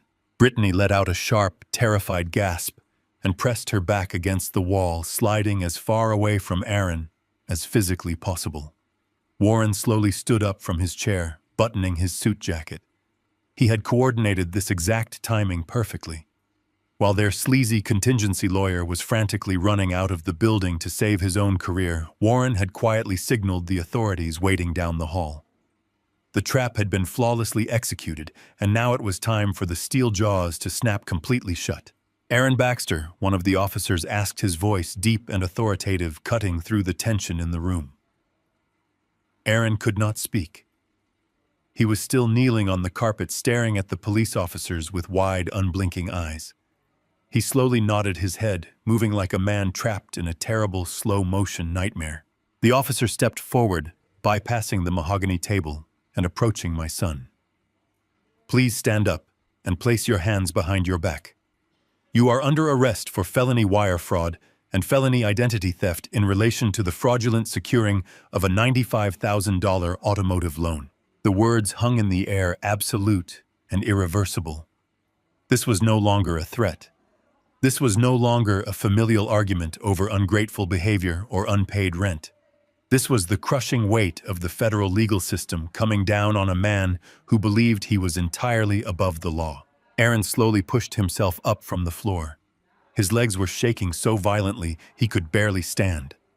The second officer moved in behind him, grabbing his wrists and pulling them firmly behind his back. The sharp metallic click of the handcuffs snapping shut echoed loudly in the silent conference room. It was the sound of absolute finality. "Dad." Aaron cried out, his voice cracking into a high-pitched wail of pure terror. "Dad, please do not let them take me." Tell them it was a misunderstanding. Tell them you gave me permission to sign for the car. Please, Dad, I am your only son. You cannot let me go to jail." I looked at the man wearing handcuffs. I looked at the tears streaming down his flushed, terrified face. Years ago, hearing my son cry out in fear would have broken my heart. I would have moved heaven and earth to protect him from harm. I would have spent every dime I had to shield him from the harsh realities of the world. But that paternal instinct had been systematically dismantled and destroyed over the last 2 years. He had suffocated my love with his endless greed, his cruel manipulations, and his blatant disrespect for the memory of his mother. I felt absolutely nothing. There was no anger left in my chest. There was no sorrow or grief. There was only a cold, clinical detachment. I was looking at a criminal facing the direct consequences of his own calculated actions. He had stolen my identity. He had laughed at my supposed poverty. He had tried to extort the roof over my head. He had made his choices with complete arrogance, and now he was going to pay the price. I did not intervene. I did not stand up to comfort him. I sat in my chair, maintaining a steady, unblinking gaze as the officer began to read him his rights. "You have the right to remain silent," the officer stated firmly, guiding a sobbing Aaron toward the door. "Anything you say can and will be used against you in a court of law." Aaron twisted his neck, trying to look back at me one last time as they pushed him out of the conference room. His face was a mask of utter devastation, realizing finally and permanently that the safety net was gone. He had burned the bridge to the only person who had ever truly loved him, without conditions. The door closed heavily behind them, cutting off the sound of his weeping. The room was perfectly quiet again. Brittany remained pressed against the wall, staring at the empty doorway, her breath coming in short, panicked gasps. She was entirely alone now, completely stripped of the wealthy lifestyle she had married into and the protective buffer my son had provided. The consequences of their immense greed were absolute and inescapable. The cancer had been cleanly removed, and the healing process could finally begin. The heavy wooden door of the conference room clicked shut, leaving Brittany entirely alone with the wreckage of her life. I did not stay to watch her cry. I walked out of the downtown legal building, alongside Warren stepping into the bustling Chicago afternoon. The city moved around us completely indifferent to the absolute destruction that had just occurred on the 14th floor. I felt a profound lightness in my chest. The suffocating weight of parental obligation had been entirely lifted. Warren shook my hand on the sidewalk, promising to handle the immediate logistics of the eviction with the property management company. I got into my truck and drove back to my quiet suburban neighborhood. I knew the final act of this tragedy was already in motion. Brittany had absolutely no cash to pay for a taxi. Her premium credit cards had all been instantly declined or frozen by the issuing banks. She was forced to walk several miles in her expensive designer heels, navigating the noisy, crowded city streets, while her husband was being processed at the federal detention center. She moved with a frantic, desperate energy, clinging to the fading hope that she could still salvage some small piece of her luxurious lifestyle. She believed she could simply sneak into the building pack, her expensive clothes, grab her imported jewelry, and drive away in the $95,000 sport utility vehicle before the authorities came looking for it. She thought she could escape the massive blast radius of Aaron's criminal charges and start over somewhere else. She arrived at the luxury high-rise building, exhausted, blistering, and completely out of breath. She bypassed the main marble lobby to avoid the concierge staff and walked directly down the steep concrete ramp into the underground parking garage.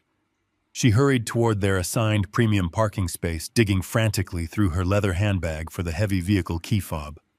She turned the corner, fully expecting to see the sleek, black exterior of her stolen luxury vehicle waiting for her. Instead, she found absolutely nothing. The parking space was completely empty, save for a small, dark puddle of oil on the concrete floor. The dealership had moved with ruthless, incredible efficiency. The exact moment Warren notified their finance department of the confirmed wire fraud, they immediately dispatched a tactical recovery team. The vehicle had been forcefully repossessed, and towed away hours ago. Pure panic began to set in. Brittany abandoned the garage and rushed to the private resident elevator. She rode it up to the penthouse floor, her hands trembling violently as she approached the heavy oak door of their apartment.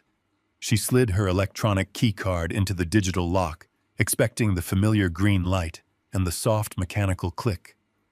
The lock flashed a hard, solid red. The mechanism emitted a sharp, buzzing sound, rejecting her access entirely. She tried it again and again, slamming her palm against the heavy wood. Then she looked up and saw the bright yellow legal document taped securely at eye level. It was an official notice of immediate eviction and property seizure, signed directly by the building management. The locks had been reprogrammed the very second the deposition ended. She was locked out of her own life with nothing but the clothes on her back and a rapidly dying cell phone battery. I was sitting on my back porch watching the evening sun dip below the tree line when my phone began to ring. The caller identification displayed an unknown number, but I knew exactly who was on the other end of the line. She was likely using a borrowed phone from a confused stranger on the street or a sympathetic barista at a nearby coffee shop.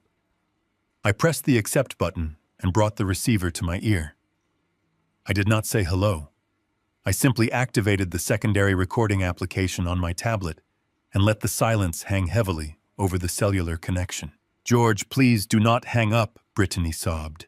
Her voice was completely raw and stripped of all its previous aristocratic arrogance. I am standing in the hallway outside the apartment, and my key does not work. The car is missing from the garage. I have absolutely nowhere to go, George. You cannot leave me out here like this. I am pregnant. I am the mother of your future grandchild. You have to let me inside to get my things." I remained perfectly silent, listening to her pathetic weeping. She was still trying to weaponize a child she may or may not be carrying. When she realized the maternal guilt trip was completely ineffective against me, her tone rapidly shifted from panicked victimhood to calculated negotiation. The true nature of her character revealed itself with terrifying crystal clarity. "Listen to me, George," she whispered, her voice dropping low and conspiratorial. "I know Aaron ruined everything. I know he forged your signature and stole your money. He is a criminal and I want absolutely nothing to do with him anymore. I will gladly testify against him in federal court. I will tell the judge that the entire scheme was his idea. I will file for an immediate annulment of our marriage tomorrow morning. You will never have to see me or deal with me ever again." She paused, taking a shaky, desperate breath. "I just need a severance package, George. I just need $50,000 to start over in a new city. You have millions. 50,000 is absolute pennies to you. It is pocket change. Give me the money and I will legally erase myself from your family tree. I will leave Aaron to rot in prison, and I will walk away completely quiet. We can make a simple business transaction right now, and everyone wins." The absolute moral bankruptcy of her proposal was staggering. She was standing outside a locked door, while her husband sat in a federal holding cell, and she was actively attempting to sell him out for a quick cash payout. She viewed her marriage vows as a negotiable contract that could be liquidated for $50,000. She truly believed that every single person in the world operated with the same greedy transactional mindset that she did. I did not yell at her. I did not tell her how utterly repulsive her offer was. I simply allowed her to finish her desperate, cowardly pitch. "Are you completely finished, Brittany?" I asked, my voice smooth and perfectly detached. "Yes, George," she replied eagerly. "Just wire the money to my sister's account, and I am gone forever. It is a clean break for everyone." I reached over and stopped the recording application on my tablet. I saved the audio file with a very clear, distinct label. "I am not going to wire you a single penny, Brittany," I said, "but I am going to do you a massive favor. I am going to take this exact recorded conversation, and I am going to forward it directly to Aaron's criminal defense attorney. I think it is incredibly important that my son knows exactly what kind of special person he married.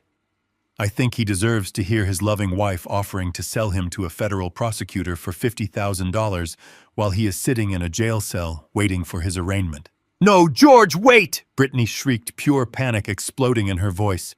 "You cannot do that. He will kill me. He will tell the police I helped him steal the mail." "You should have thought about that before you tried to extort a man holding all the cards," I replied. "Have a wonderful life, Brittany. Do not ever attempt to contact me again." I pressed the red button and disconnected the call. I immediately opened my phone settings and permanently blocked the unknown number. I took the audio file containing her desperate transactional betrayal and attached it to an encrypted email. I sent it directly to the public defender who had been assigned to represent my son. I watched the progress bar fill the screen until the message confirmed sent. I wanted Aaron to sit in his small concrete cell and listen to the clear, unmistakable sound of his wife abandoning him for a severance package.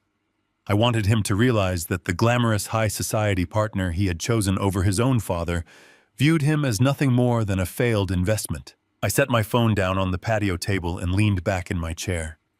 The evening air was cool and incredibly refreshing. The garden was quiet. The financial parasites who had attempted to drain my life had completely consumed and destroyed each other. The trap had closed perfectly, and the silence that followed was absolute bliss. 3 months have passed since the heavy wooden doors of the downtown conference room closed and sealed the ultimate fate of my son and his wife. The heavy, humid summer air has slowly surrendered to the sharp, biting chill of a Chicago winter. I find that the freezing weather suits my current state of mind perfectly. It is crisp, clear, and entirely free of any lingering illusions or false warmth. Aaron is currently sitting in a federal detention center, awaiting his criminal trial for wire fraud and identity theft. The public defender assigned to his case played the encrypted audio file I sent him, the exact file where Brittany eagerly offered to sell her husband to the federal prosecutors for a $50,000 severance package. I was told that Aaron did not say a single word after hearing his wife's voice making that ruthless transaction. He simply put his head in his hands and stared blankly at the cold concrete floor. His grand, arrogant vision of a wealthy, powerful life was completely reduced to the 4 gray walls of a jail cell. He finally understood that the woman he chose over his own father viewed him as nothing more than a failed financial investment. Brittany did not fare much better in the catastrophic aftermath of her grand performance. Her tearful viral video completely backfired the moment Warren filed the massive public defamation lawsuit against her. The internet operates with a ruthless and highly unpredictable justice.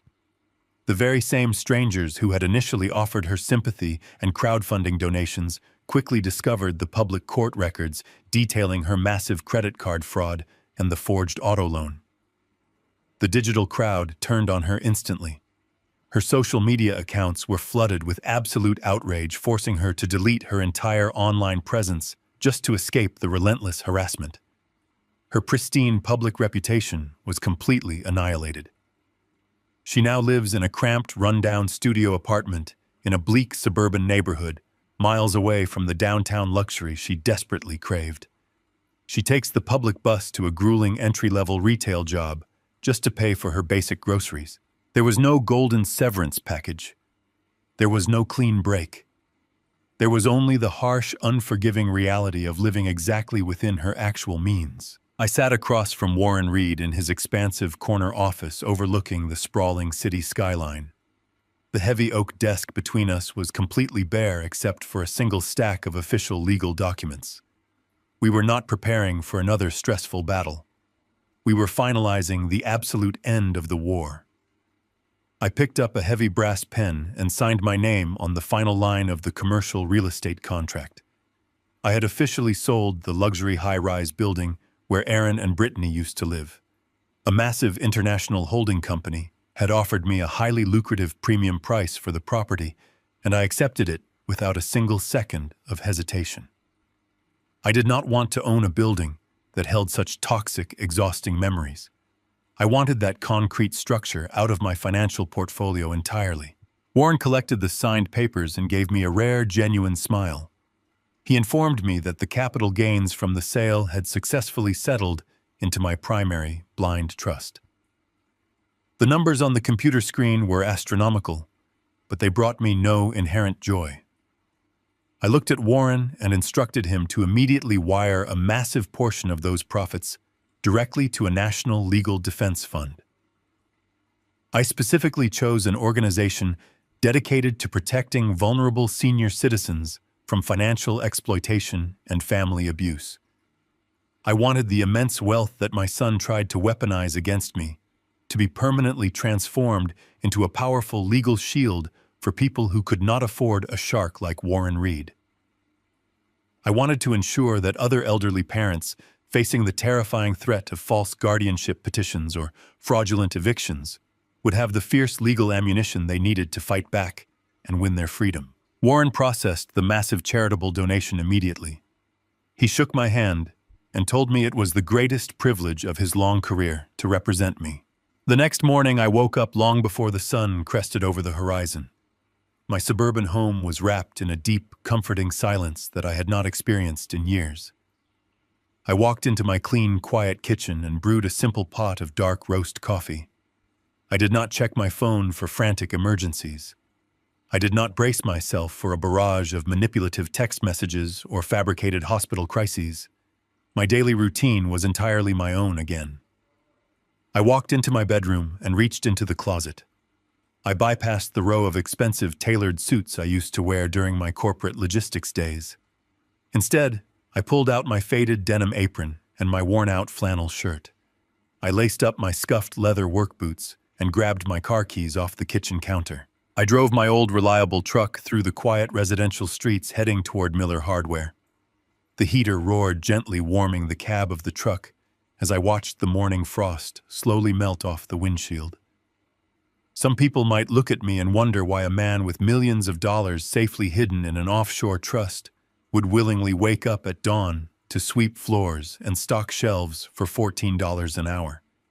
They would never understand the profound grounding value of honest, simple labor.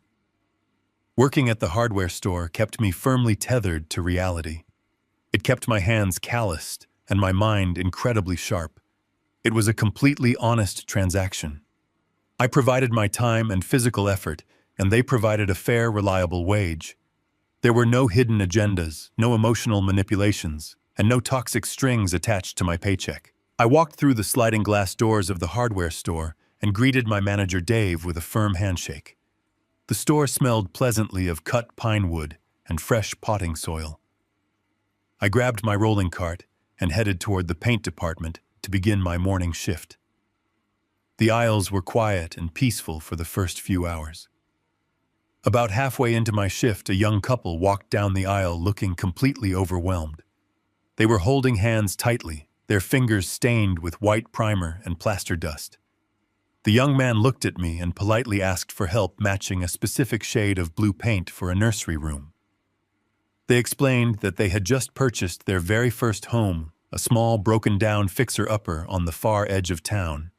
They admitted they did not have much money, but their eyes were shining with genuine excitement and profound mutual respect. I spent 30 minutes helping them select the perfect paint grade and the right durable brushes for their project. I watched the way the young Pesci listened to his pregnant wife, valuing her opinion and holding her hand with absolute unwavering devotion. They were building a life together from scratch, relying entirely on their own hard work and their shared equal partnership. There was no greed in their eyes. There was only pure, authentic love and a shared vision for their future. I helped them load the heavy paint cans into the back of their rusted sedan and wished them the absolute best of luck with their new family home. They thanked me profusely, treating the old hardware store clerk with far more dignity and basic human kindness than my own son ever did. I stood in the cold morning air watching their car drive away down the street until it disappeared around the corner. I took a deep, slow breath, letting the crisp winter wind completely fill my lungs. The financial parasites that had slowly drained my spirit and my energy for the past 2 years had been completely and surgically removed from my existence. The deep aching wound of their ultimate betrayal had finally healed over leaving behind a strong, impenetrable scar.